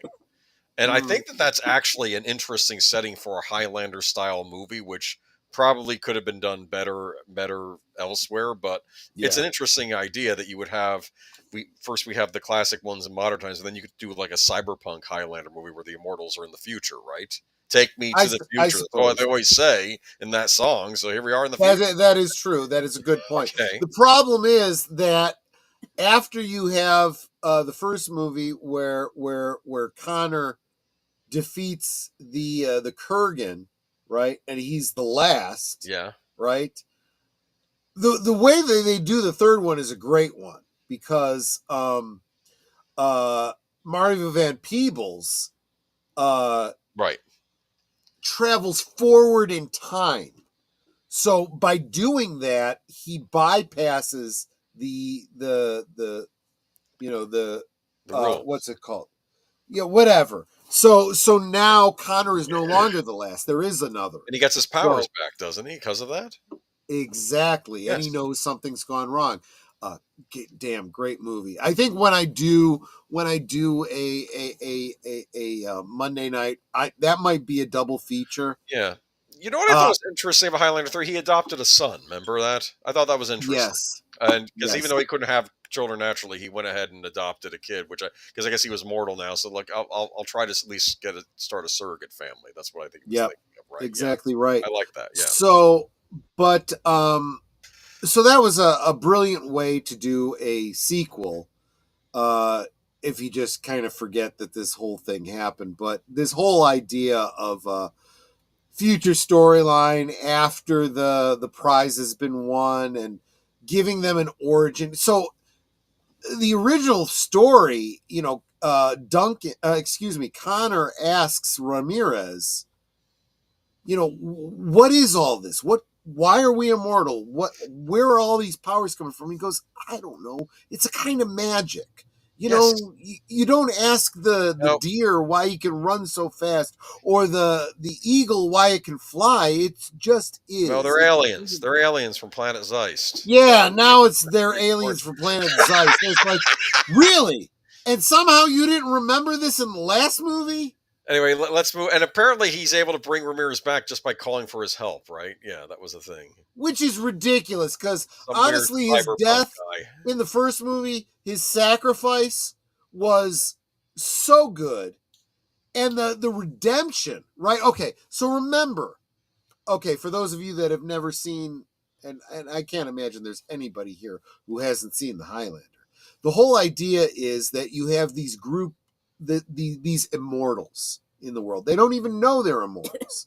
Think of them kind of like mutants from the X-Men, right? Mm-hmm. They don't even know they have powers until suddenly they have powers, right? Yes. Well, these immortals don't know they're immortal until they die. If they are killed in a battle or something like that, they lay dead for a little while, kind of do a Jesus thing, and then they wake up again. Yeah. And now they have all these abilities to know when other immortals are around. They get this weird feeling, like a spider sense. And they are pushed to combat these other immortals because there could be only one. And each time you combat one more immortal against another, if they take the head, that's the only way you can kill an immortal is to behead them. If you behead an immortal, all of his memories, all of his thoughts, what they call the quickening, enters you, and you gain all of that. And not just his, but everything he has gained. The idea being that who knows how many immortals there are in the world. When there's only one left, he will remember everything all the other immortals remembered. He will have all of their abilities, all of their powers, everything. So therefore, when Ramirez dies at the hands of the villain, the Kurgan takes his quickening. But that also means that when Connor takes his quickening, Ramirez becomes part of him, which is kind of a beautiful thought when you think about it. And therefore, and I'm sorry, this is spoilers for a 30-year-old franchise, when his cousin Duncan is in the final days of the gathering, and he's been trained by Connor, they're going up against a villain who neither one of them alone can beat. Yep. And Connor says the only way we're going to beat him is one of us has to defeat the other and take his quickening. And this battle between the two heroes of the franchise, Connor and Duncan, is heartbreaking because you don't want either one of them to lose. But they have to. And here's the big spoiler. Duncan MacLeod wins, and Connor is the one that forces him to take his quickening. He's like giving up his life to give his quickening to his cousin. So in the final battle, there's this great bit where he's fighting against the bad guy. I don't even remember who the guy was. And he speaks with Adrian Lambert's voice because he's in there. And it's like, oh yeah, oh come on, do it. Kind of like how Rey was all the Jedi at the end of Rise of Skywalker. Oh, fuck that shit. Fuck that. No, screw that. Okay, scroll down a little bit though. There's a couple other images here. Now look who's the villain. We have Michael Ironside. Michael Ironside is the second best thing after Virginia Madsen. He is the most metal-looking human. Like, when I think of heavy metal, I think of Michael Ironside with the long hair. They did an interview with him. So let me think. He was bald in real life, and he said they gave me this wig, and I got to hang out with Sean Connery. This was awesome. That's what he said. Well, no, I get that. I have always said this, and this is not meant to be a slight to Michael Ironside because he's someone I admire like crazy among actors, but I have always said that I kind of felt like he was the poor man's Jack Nicholson. You can't afford Jack Nicholson, but you want a Jack Nicholson-like character. Michael Ironside, yeah. You get Michael Ironside, right? Some of Michael Ironside's greatest roles: Ham Tyler in V, Sam Lane in Smallville, Lois Lane's father. Yes, the general. Yep. Honestly, this role that he's in, it's sad that he's in this movie, but he played it well. This is when he was in the train and he says, and he starts pushing it up because he figures I'll survive this car crash. So he brings the subway train at like 100, 200 miles an hour underground and makes it come up to the surface. I will say this. What that scene that you're talking about is the use of your immortality kind of in a way that they didn't use it in the rest of the franchise. And it makes sense, right? Yeah. If I blow this up, if I just blow up this room and kill everyone in it, I'm going to survive. Right? You know, it's kind of like a video game. Well, yeah. I have plenty of lives left. I'll just set off a nuke, kill everybody, and I'll respawn. No problem. You know, it's the same kind of concept. Scroll down one more. Okay.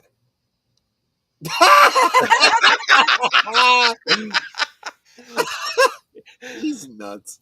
Yeah. I'll tell you, he chews the scene in every movie he's in, and I love him for it. I really do. I love Michael Ironside. I really do. He was great as Darkseid on Superman the Animated Series. He really personified that. I can imagine that voice as Darkseid. But someone in the chat had mentioned, though, I forgot, I didn't get his name, but he was mentioning how the Jet Li movie, the one, was sort of like a Highlander style movie with him. Yeah. And that I think he's killing off other. I think he's killing off other versions of himself to get the other. Right? The other comparison I would make would be those of you that read the original 12-issue miniseries of Crisis on Infinite Earths back in the 80s, DC Comics. The Anti-Monitor, who was destroying whole universes. Every universe that was destroyed, he absorbed the power of that universe. Wow, that's not cool. Nope. So yeah, let's go. Boomer's pick. Let's just forget that movie. Screw that shit. Yeah. All right, let's go down. Boomer. Oh, you know what? If I'd have thought of it, I probably would have added this one to my list. Nothing but trouble. Oh boy. This movie was hot garbage. I saw this movie on videotape and I was like, what the fuck did I watch? You know this movie, Netter?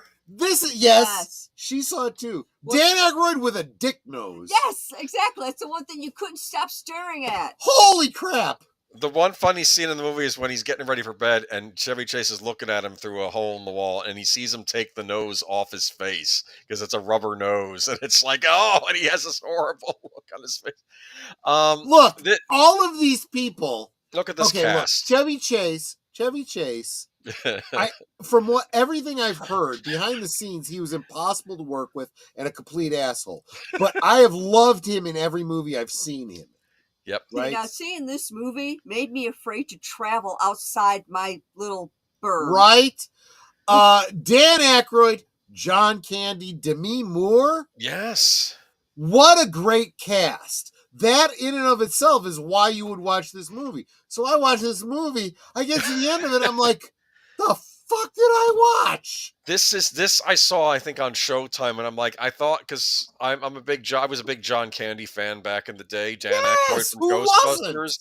Demi Moore was eye candy on the screen in this movie, and we have Chevy Chase, and I knew him from the National Lampoon's movies. And it's like one thing that I think people overlook about Demi Moore, that raspy voice of hers. Yeah, she's the Bye Bye Baby. For those of you that are big Bruce Willis music fans, right?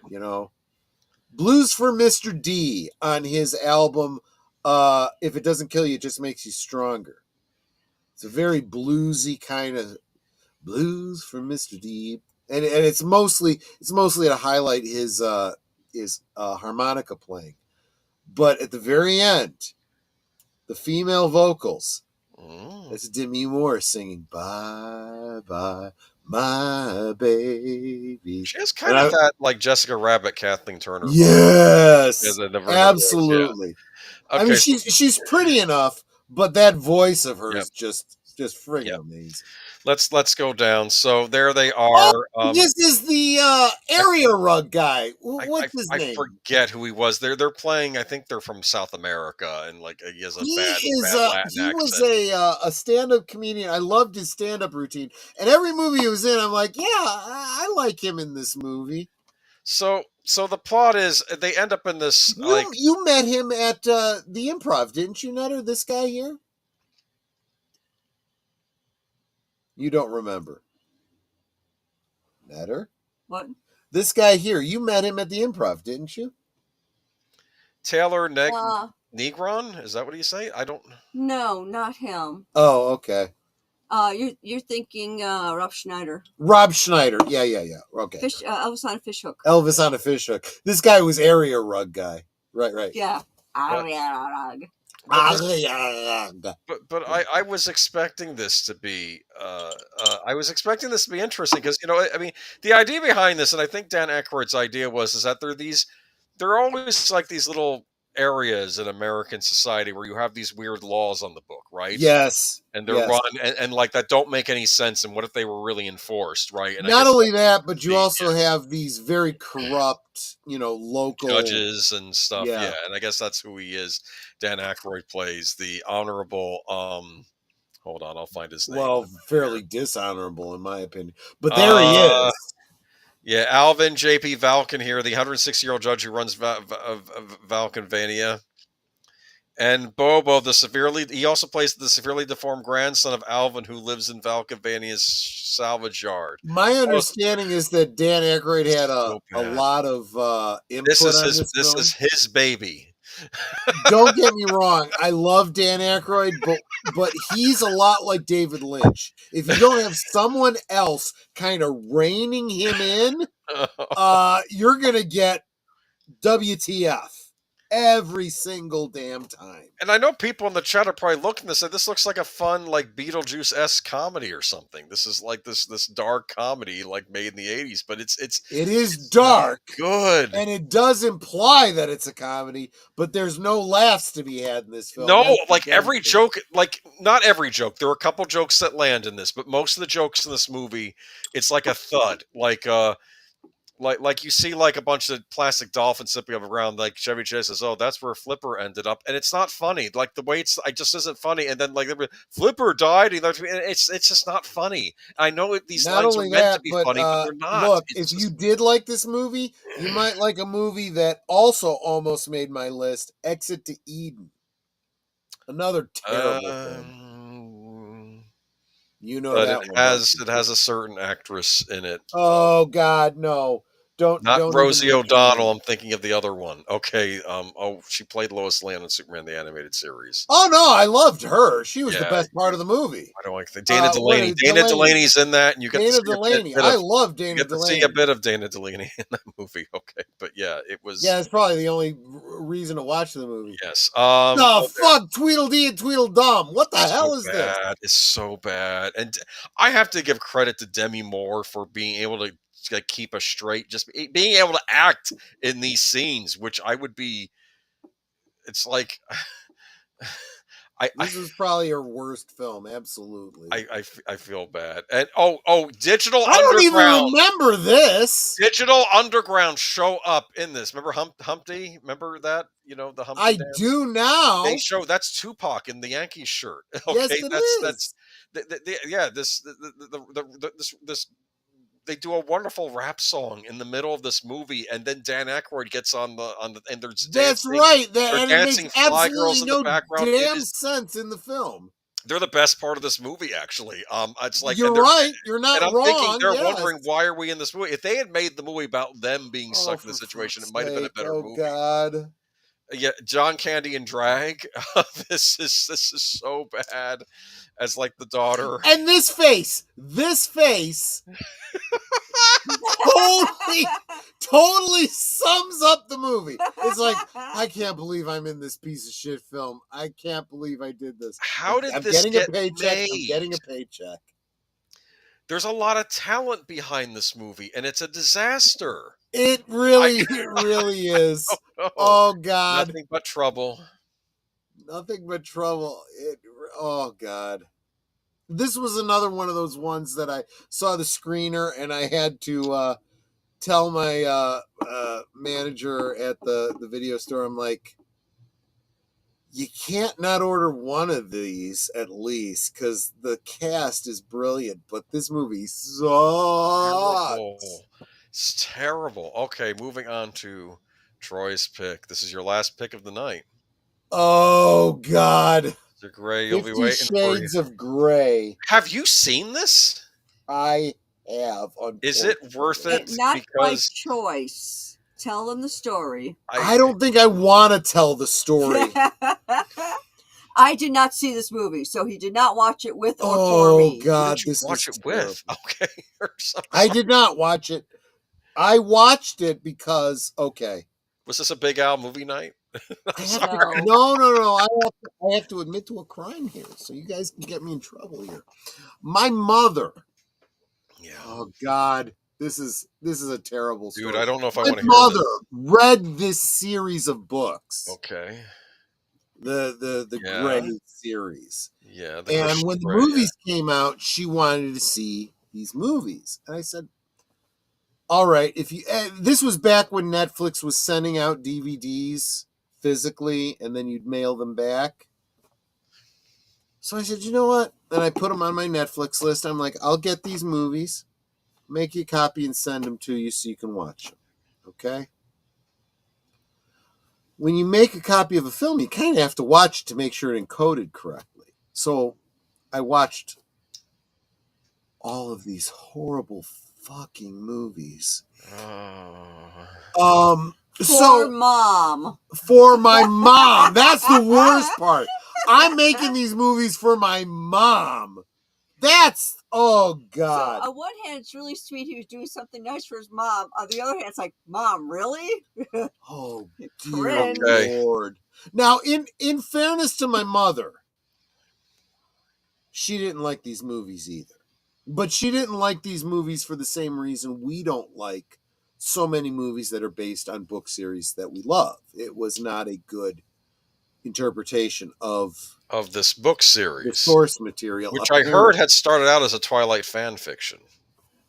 just bingo. saying. I was just getting to that it brings point it around back to Twilight. Okay. Because I didn't like Twilight. If I didn't like Twilight, I'm not gonna like the fucking ripoff, right? So I never read any of these books. All I know was the movies that I watched, right? And these movies were insipid. That is the only way I could describe them. They are stupid. The idea in the zeitgeist of the world, you say 50 Shades of Grey, people think, ooh, sexy, right? And yeah, sadomasochistic, with a romantic. I did not get that at all from this movie. I saw an abusive relationship and Stockholm Syndrome. That's all I saw. Okay. I have a little bit of a confession to make, at least from seeing especially pictures of her on the red carpet for Madam Web. I'm a little smitten with Dakota Johnson, but I'm worried to watch these movies because I'm afraid they'll taint my image of her. They absolutely will. Okay. Look, if you want to see Dakota Johnson's boobies, yeah, maybe check out this movie. But maybe it's not worth it just because of all the. But anything south of the border is CG. I kid you not. What? I kid you not. So there is a scene that I don't even remember, but I've read, the commentary on this. There's a scene where she's lying down and she's supposed to be full frontal, which means you see some bushy. And that's CG. Because apparently Dakota Johnson is Ken doll down there.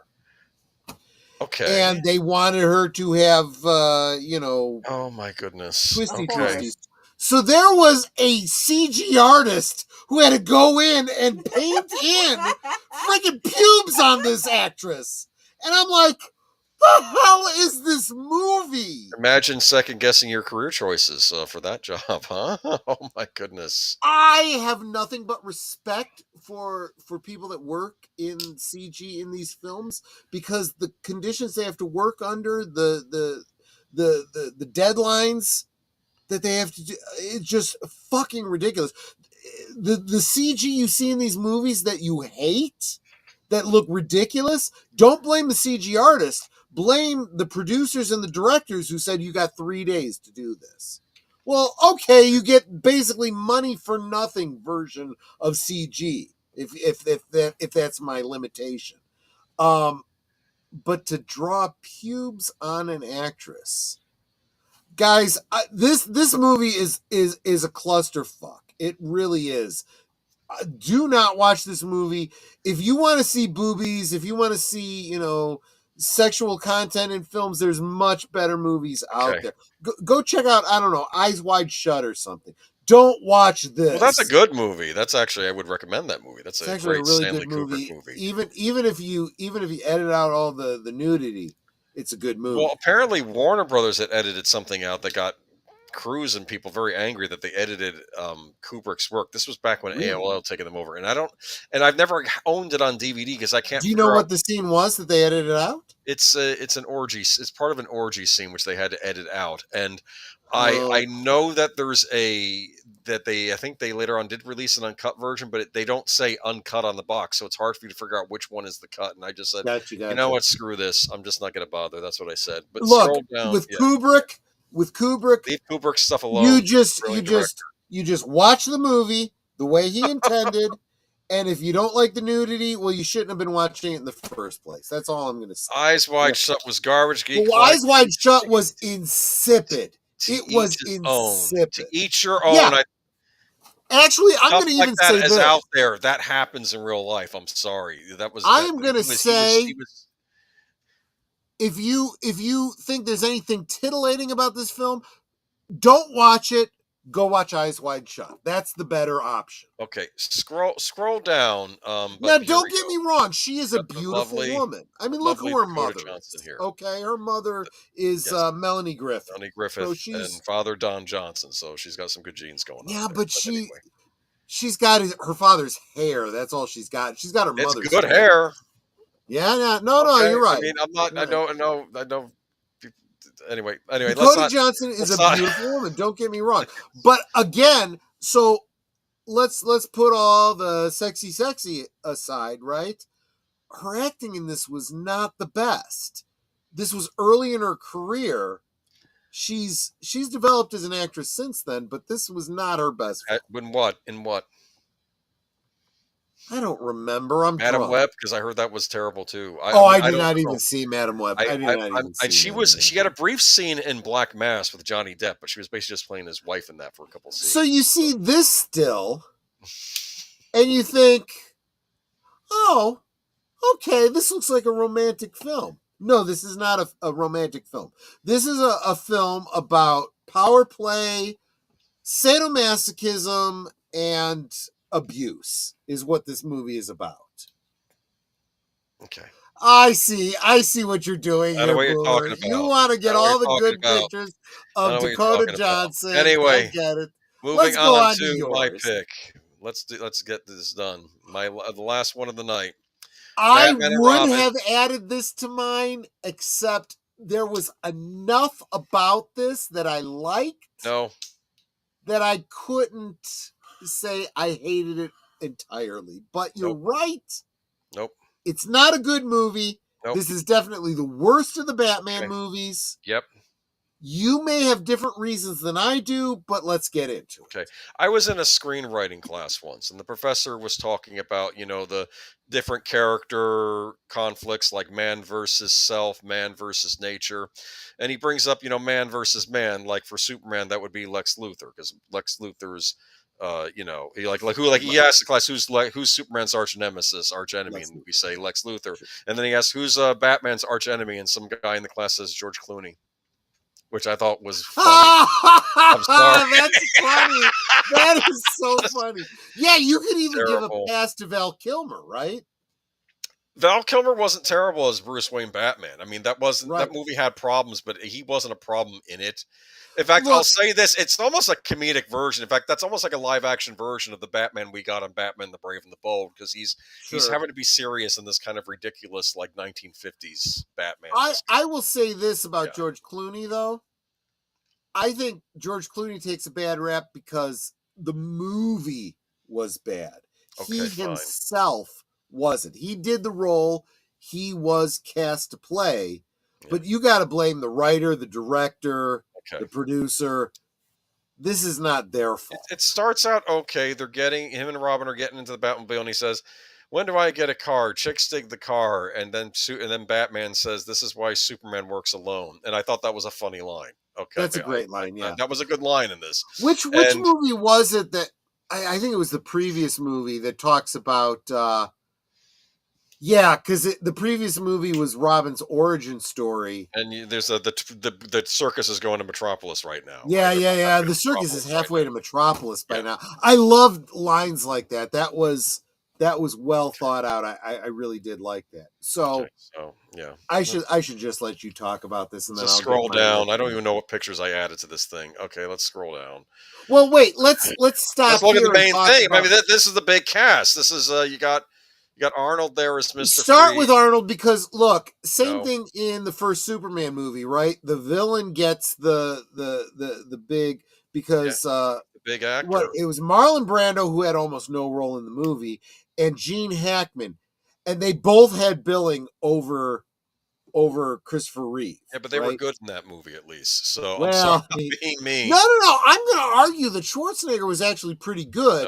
Nope. Given what he had to work with, he played the role he was given.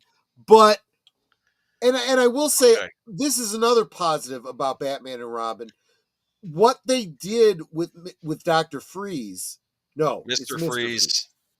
This is what's ironic about this character. Mr. Freeze, he really is a doctor. Yes. But his character is Mr. Freeze. Yes. Whereas you have all these doctor villains that don't have any degree. Whatever. But anyway, Mr. Freeze, his entire storyline changed because of this movie. Nope. All the stuff about his wife and that's from the animated series. It starts in Batman the Animated Series, and then it was taken for this movie.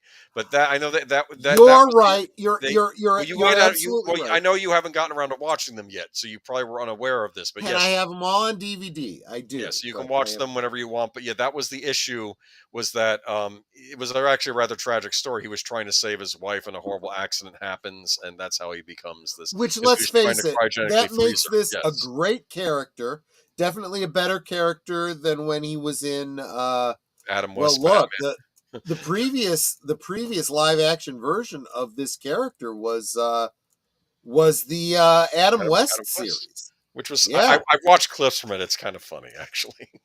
Yeah, absolutely. But this.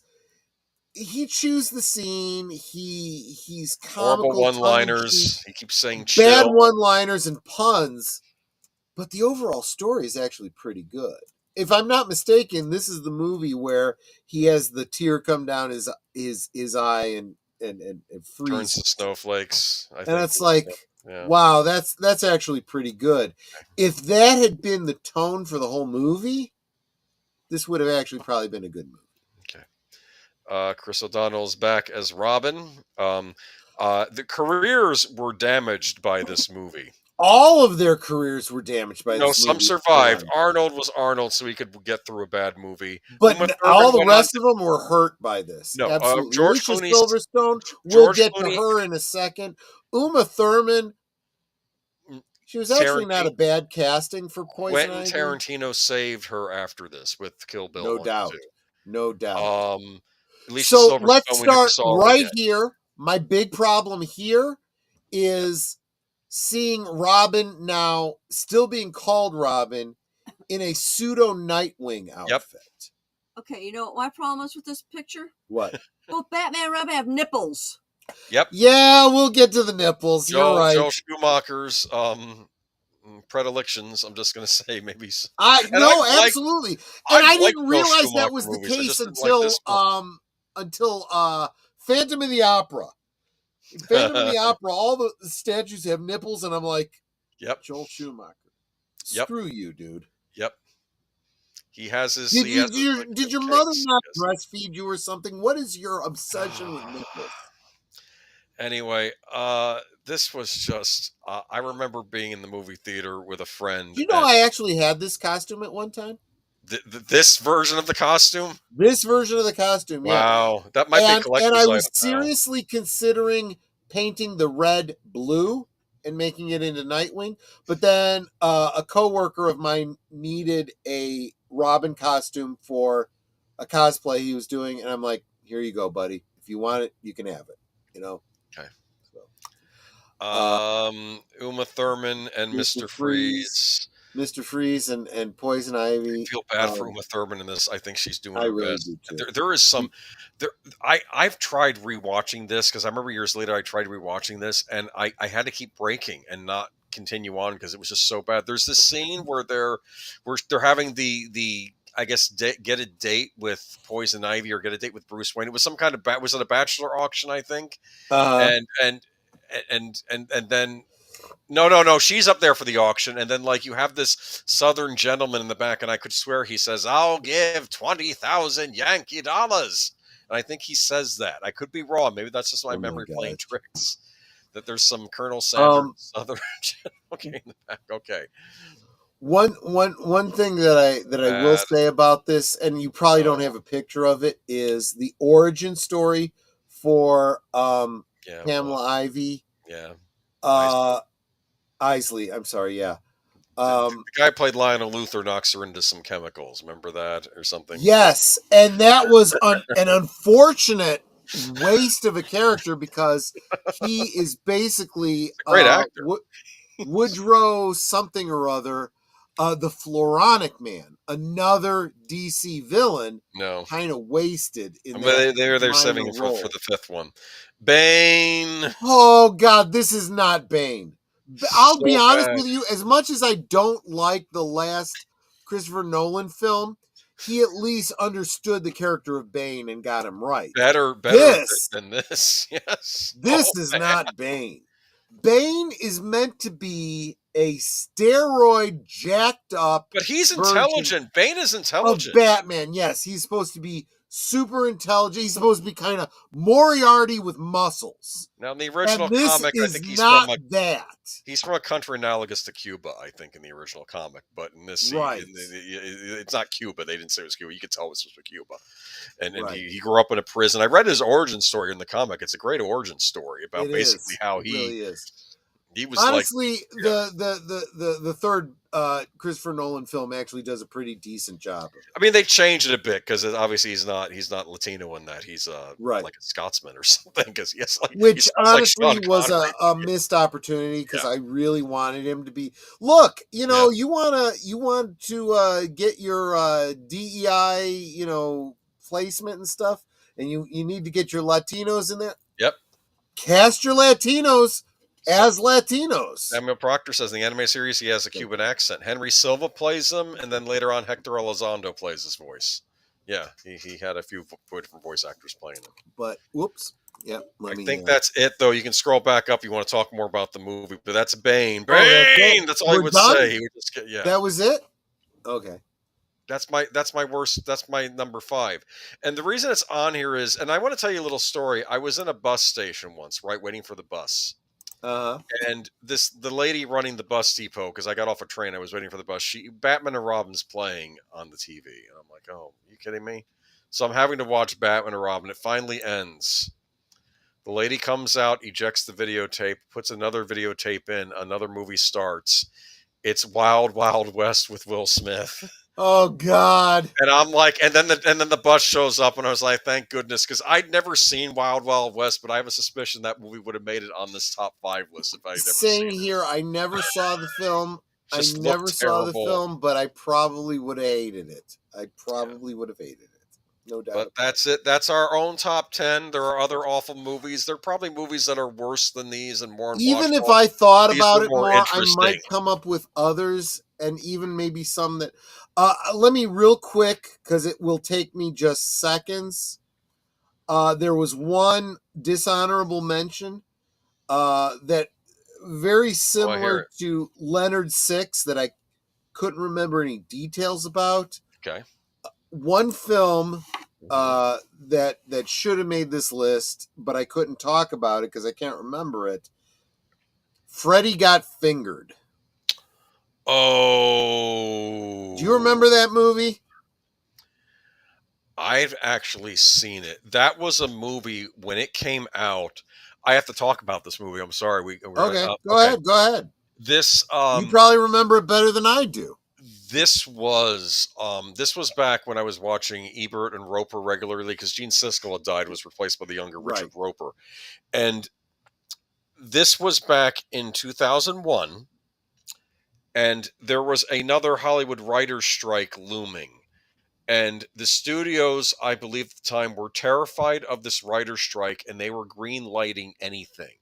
Oh, God. And I figured they just greenlit a lot of these comedies, and probably these comedies there were 2 notorious ones came out. One was Tomcats with Jerry O'Connell and Jake Busey. It was in that, and then you have Freddy Got Fingered with Tom Green.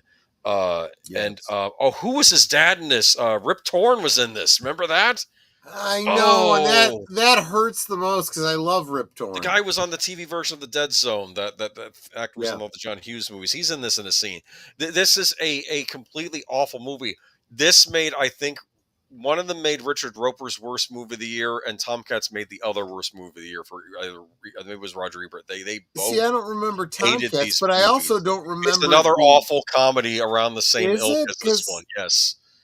This was a horrible movie. Like, Roger Ebert was offended, and of course, this is where I got the line from earlier. I said, "Well, the worst thing a comedy can be is to be not funny."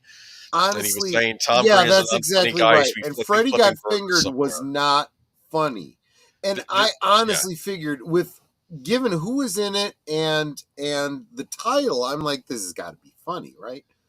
No. It sucked. It just sucked. And I'm like, no. And honestly, was Tom Green in anything after that ever? I don't know. He just disappeared after He was that. in some of the Charlie's Angels movies. I know he was married to Drew Barrymore for a while. It was Really? yes. Oh, that poor girl. Anyway, she's all messed up in the head. One day we'll have to cover the summer of 2001. The blockbusters we got that summer. That might be a future stream because I have to talk about how we were kind of on fumes at that point because of all these stupid strikes and of course I learned now from what somebody was saying was that, oh no, the reason these strikes get settled early, some they get settled early, others don't, because they know that the deadline's coming up a year ahead, so they start negotiating a year earlier. And I'm thinking, you mean you idiots could have been doing this ahead of time and avoided the strike altogether? Exactly. You could have been doing the negotiation. That's what the Directors Guild did. Yep. I'm just, and then you wonder why Hollywood is in the situation it's in. Look, the fires that are happening this year, no. Their problems started before this, before COVID, before any of this. And honestly, I'm going to peg the labor unions, a big part of it. Yeah, just part of it. Been a disaster. But yeah, 2001. People forget how bad a year 2001 was for movies, because at the end of it, you get Harry Potter and the Sorcerer's Stone, and you get Lord of the Rings: Fellowship of the Ring, and that turned things around. Plus, it was after a certain event in September where people were reeling from, so things sort of get turned around at the end of the year. So people just forgot. But that was a weird summer blockbuster season. It was. We'll get into that on a future stream sometime. We'll do that another night. Yes. Okay, but so coming up, I can't give you a date, but I am working on getting Michael French back to talk about James Bond Part 2. James Bond. And we'll get Greg back for talking about physical media again. Yeah, see if there's a subject he wants to broach with us. Yeah, absolutely. Yeah, and so that's the show for tonight. Tomorrow night, of course, I mentioned it at the top of the show. Big Al presents Films with Friends, the Never Ending Story, film that I kind of love. It's fine. It's not a perfect film. It's a quintessential 80s fantasy movie. It really is. Yeah. It's not the kind of movie where I'm going to say, look, if you haven't seen it, you got to see it. But it was a touchstone for those of us that grew up in the 70s and 80s. Right. No, yeah. I remember it. So that's tomorrow night. Of course, all the deleted scenes things that are happening, go back and watch his coming attractions from last night. But tomorrow at 8 Central, 9 East, Sunday, 8 Central, 9 Eastern, what are we going to be talking about on Geeky Geezers, Agent Boomer? Well, on Sunday, I believe, Deleted Scenes graciously is going to be our guest to talk about the Oscar nominations. So I really do appreciate him. And we had some really great films that aren't eligible for Oscars. Am I right? Yeah. Yeah, new rules to play. Hopefully, we'll talk about that a little bit tomorrow on Sunday. Yeah, Deleted Scenes is more of the expert on this. I used to be an Oscar kind of guy, though. I used to watch them when there were the 5 nominations. I used to keep abreast of all that. And now it's just you don't have to. We got Deleted Scenes. He's our subject matter expert. And we got some other things to talk about. Like it's going to be mainly Oscar focused, but we have some other stories. Like for instance, EA is not doing so hot after Dragon Age: The Veilguard, which was interesting how that was sort of being covered up months ago, how badly that game was doing by the press. But look, guys, I'm just gonna throw this out there. It's a new year, and a lot of things are changing. Yeah, we have been talking about how DEI and the woke stuff in our entertainment is going away, but it takes a long time. A long ship with a tiny pin. But something happened recently, and there is a seismic shift. Something happened. I'm not going to say what, because I don't want to get a little blue band at the bottom of this video. But we all know what it is. Mm-hmm. Yeah. This has been if I had a political channel, if I talked about, news items and whatnot, This is a hell of a week. This has been a hell of a week. It feels like every week is like that now. It's starting to drive me nuts. Well, I mean, but so much of it has been positive. That's true. That's true. I'm thinking personal life stuff anyway. Sorry. Okay, I get you. Talk to you about that later. Monday I got a story night, to tell you. Monday night at the movies. I'm gonna do that for you guys. I'm gonna do the fan edit. So you guys got to tune in live. That's the only way you can watch it with me. Fan edit of Superman 3 and 4. It's called Superman Redeemed in one film, and it's actually way better than both films. It's definitely worth it. Community note on YouTube, deleted scenes. It's like every time you bring up Orange Man, they drop a blue note about the 2024 election or whatever. You guys are going by too fast. I can't keep up with you. I was told that my last stream by one of my old liberal friends that I was pandering to Trump supporters.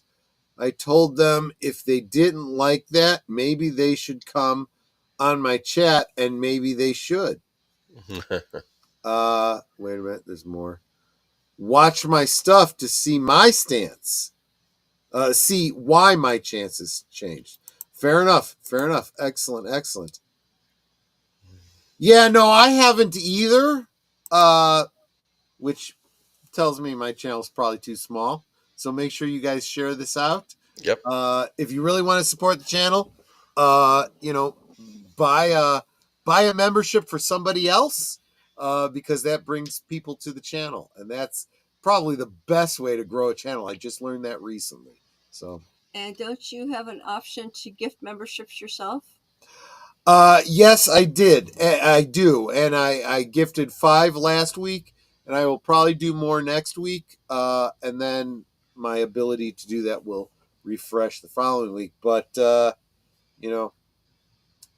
gift memberships are probably the best way to grow a channel. If you like a channel and you want it to grow, be like Ruby Hoove. Go and buy gift memberships for people. Yeah, and Gotcha. If you are not a member, you might actually be a lucky recipient of one of those gift memberships. Never know. Troy won't let me be a member of his channel, so well, I don't want her spending money to give to YouTube just to be a member of my channel. But Ruby Hoove had gifted a membership that I had gotten, so for 1 month I was a member. Yeah, absolutely. Nice. So there you go. So that's Monday. Of course, Tuesday, live from Sparkwood 21, Blake 7. Thursday, Netters Network. We don't have a guest, so we'll see what happens. I'm looking for guests for upcoming shows, so if folks, those of you trying to build your channel, even if you've been on before, let's get you on. As long as it's been a couple of months, if you've been on before, as long as it's been a couple of months, shoot her a note. Have you on again. We need updates on your channels. Yeah, happy to do updates with you. If you haven't been on Thursday Things and you're trying to grow your channel, let me know. There you go. I am on Twitter. You can DM me. I'm the only Netters network out there. There you go, guys. Together we grow. Boomer, do we have any thoughts about what we'll do next week? Not yet, but I'm sure we'll think of something. Yeah, that's true. It doesn't help to share with me right now because I won't remember tomorrow. I'm not joking, guys. When I've been drinking on a stream, I don't remember the details the following day. We should probably do a drink-related stream sometime. Maybe famous bar stories or something. Actually, that's what Netter has said, too. I really need to do a bar-related topic. Something. We'll have to think about that, yeah. But this is the element of you being the designated driver. Because tomorrow or the day after, you'll be like, okay, let me remind you what we got to look forward to. This is what we talked about last week. Did you see that Deleted Scenes gifted a membership? I just brought it up. Yep. Deleted Scenes gifted 1. Nice. Last Call membership 2. Nice. I don't think it could have gone to a better person. DJ Ronnie G, who is a frequent follower of Deleted Scenes. So I think it's great that he got that. I will have to add him to the closing credits, at least for the next month. unless, of course, he renews. That's the other thing, folks. If you are gifted a membership, remember that's for 1 month. If you want to keep supporting me, you gotta re-up that yourself. But I thank you so much for that deleted scenes, and hopefully that pulls DJ Ronnie G back into the fold. That's all I got for tonight. I think I've harped enough on bad movies. What do you think, Agent Boomer? Did I miss anything? Nah, I think we pretty much covered it. We could always broach this topic again someday. We'll see. We absolutely, maybe we should think about sometime in the future talking about more recent stuff. And there's plenty of bad stuff to talk We could about. do it from the turn of. You know what we could do? We could do it from the turn of the century, because I don't think any. Oh wait, no, you did too from the turn of the century. You did Twilight in that. We'll figure it out. Maybe from the last 10 years. Maybe from the last. Fair enough. Fair enough. Yeah. So, Netter, any last thoughts, and then take us out. Well, as mentioned before, I am looking for guests for Thursday things. DM me on Twitter. Let me know what day you'd like. The only days that are not available is February 6th. Yeah, that's the only day right now that is not available. So if you are interested, any day but the 6th, let me know, and we'll get you a slot. Just tell me what day you'd prefer, or I'm sorry, which Thursday you'd prefer, because that's the only day I do it on. And yeah, let's see what we could do for you. Absolutely. Do you want me to take us out? Take us out. Well, save that for Valentine's Day. The Valentine's Day Massacre. Well, y'all know what I always say. We can talk amongst ourselves, and that's all well, good, and fun. But it's so much more fun when you guys are joining us in the chat, and you drop in the comments, questions, trivia, being goofy, whatever it may be. And it doesn't feel like we're separated by miles or continents in some cases. Feels like we're all hanging out in the same room, enjoying each other's company, passing the popcorn, and having a great time. And you guys, you're not just our friends. You are our family. We love you guys, and we appreciate you so very much. And you can be anywhere right now, and you're here listening to this junk bastard. Yeah, right? They like laughing at my drunk ass. But seriously, it's like we do these shows for you. And, I'm actually floored that people actually like what we do, and you keep coming back. So thank you for that. And thank you for the many, many ways that you support us. Whether it's the thumbs up, a comment in the chat, sharing out the stream, memberships, super chats, super stickers, whatever it may be, it's so appreciated. Because every little bit that you do to support us helps us to put out better content for you. So thank you for that. And speaking of content, I did drop a new video. Sock organization. Check that out. Well, she's trying to get me to organize my socks for. Yeah, I'll probably end up doing it for you. But look. I keep mine simple, right? I have all the same socks, right? I've got 25 pair of the same sock. I don't have to sort them, pair them up. I just have a stack of one kind of sock, and I just take the next two. And that you shove into your drawer. And I just shove them into the drawer, They're like little balls. Some of them get behind the drawer. Well, sometimes, that she's right. That can be a problem, And the organizer that I use, it's not just for socks. You can use it for underwear. You can use it for jewelry if you're a woman, or if you're a guy that uses a lot of jewelry. Because it's all individual compartments, so you can put anything you like in there. And so I talk about that a little bit in the video too. But yeah, check it out. If you are looking for something to organize, small things like socks, underwear, could be anything, jewelry, whatever, toiletries, watch the video, drop a comment. I'd love to know what you guys think of it. And with that said, I am looking forward to seeing you all tomorrow night over on Big Al's channel for, what was the movie again? The Never Ending Story. which never ends. It just keeps going and going and going. And I have a different take on the title. I think it's very interesting. So we'll talk about that too. Yes, but until then, good night and God bless. So Mark Dahley asks, quick question, would you be interested in a channel with a Q&A on property insurance issues? Oh, yes, definitely. That could be I know it doesn't sound like it would be interesting, but I think that could be very... No, I think that is interesting, especially with what's going on in California right now. That's what I was getting at. That could be very topical. Companies had dropped insurance for people like just before the fires broke out, which I think is really sus. And Mark, definitely, if you are an expert in the field of insurance, DM me on Twitter. I want to book you to talk about this. Absolutely. And definitely check out Netters Network, the last live stream from last night. Yeah. Our guest talking about Mike Netter talking about the fires and the political situation in California and whatnot. You might find that very, very interesting. We need Netters Network home organized. Yeah. She I wish she had more time to put out more videos, but the ones she's put out are good ones. They're really, really worth checking out. I've got a bunch I just need to edit. I just hadn't had time because life.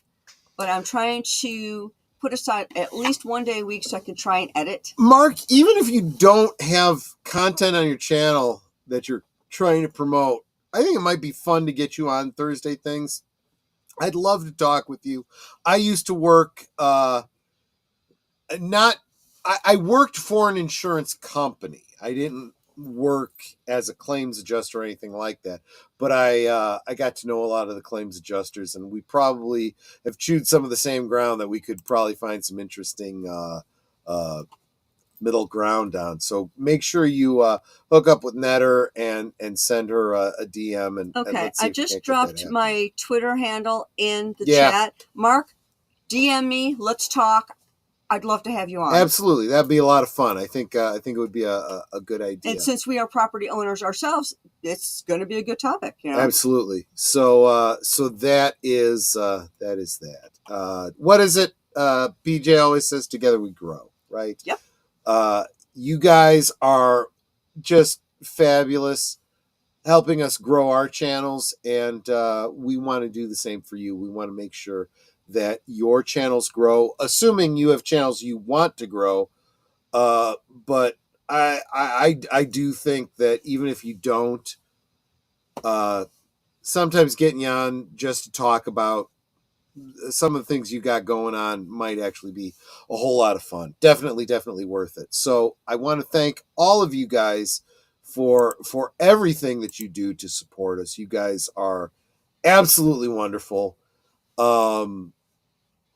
You're good for our egos. I mean, Netter talks about, we could talk amongst ourselves, and honestly, I could, but the idea that there's people that are actually interested in the bull crap that's coming out of my mouth, I love that, guys. You guys are so encouraging. Like Netter feeding the squirrels.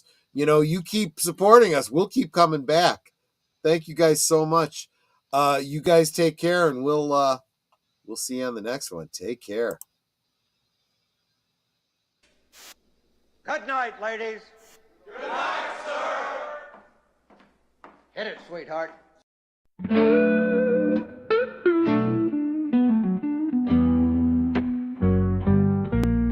The neon lights are fading, closing time is near. Whispers in the corners, secrets shared sincere. The bartender's polishing the final glass. Time slips away like moving through the grass. Last call for alcohol, make your dreams come true. One more round, friends, from me and you. Let's toast to the night, to the stories we've spun. Here's to the laughter and to what's begun. The shadows are dancing as we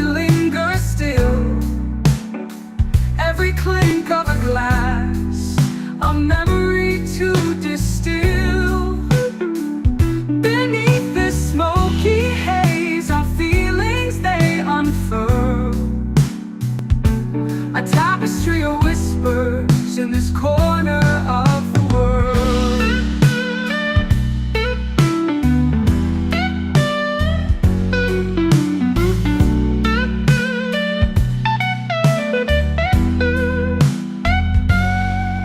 The jukebox serenades us with a final tune, crooning to the lonely and the lovers under the moon.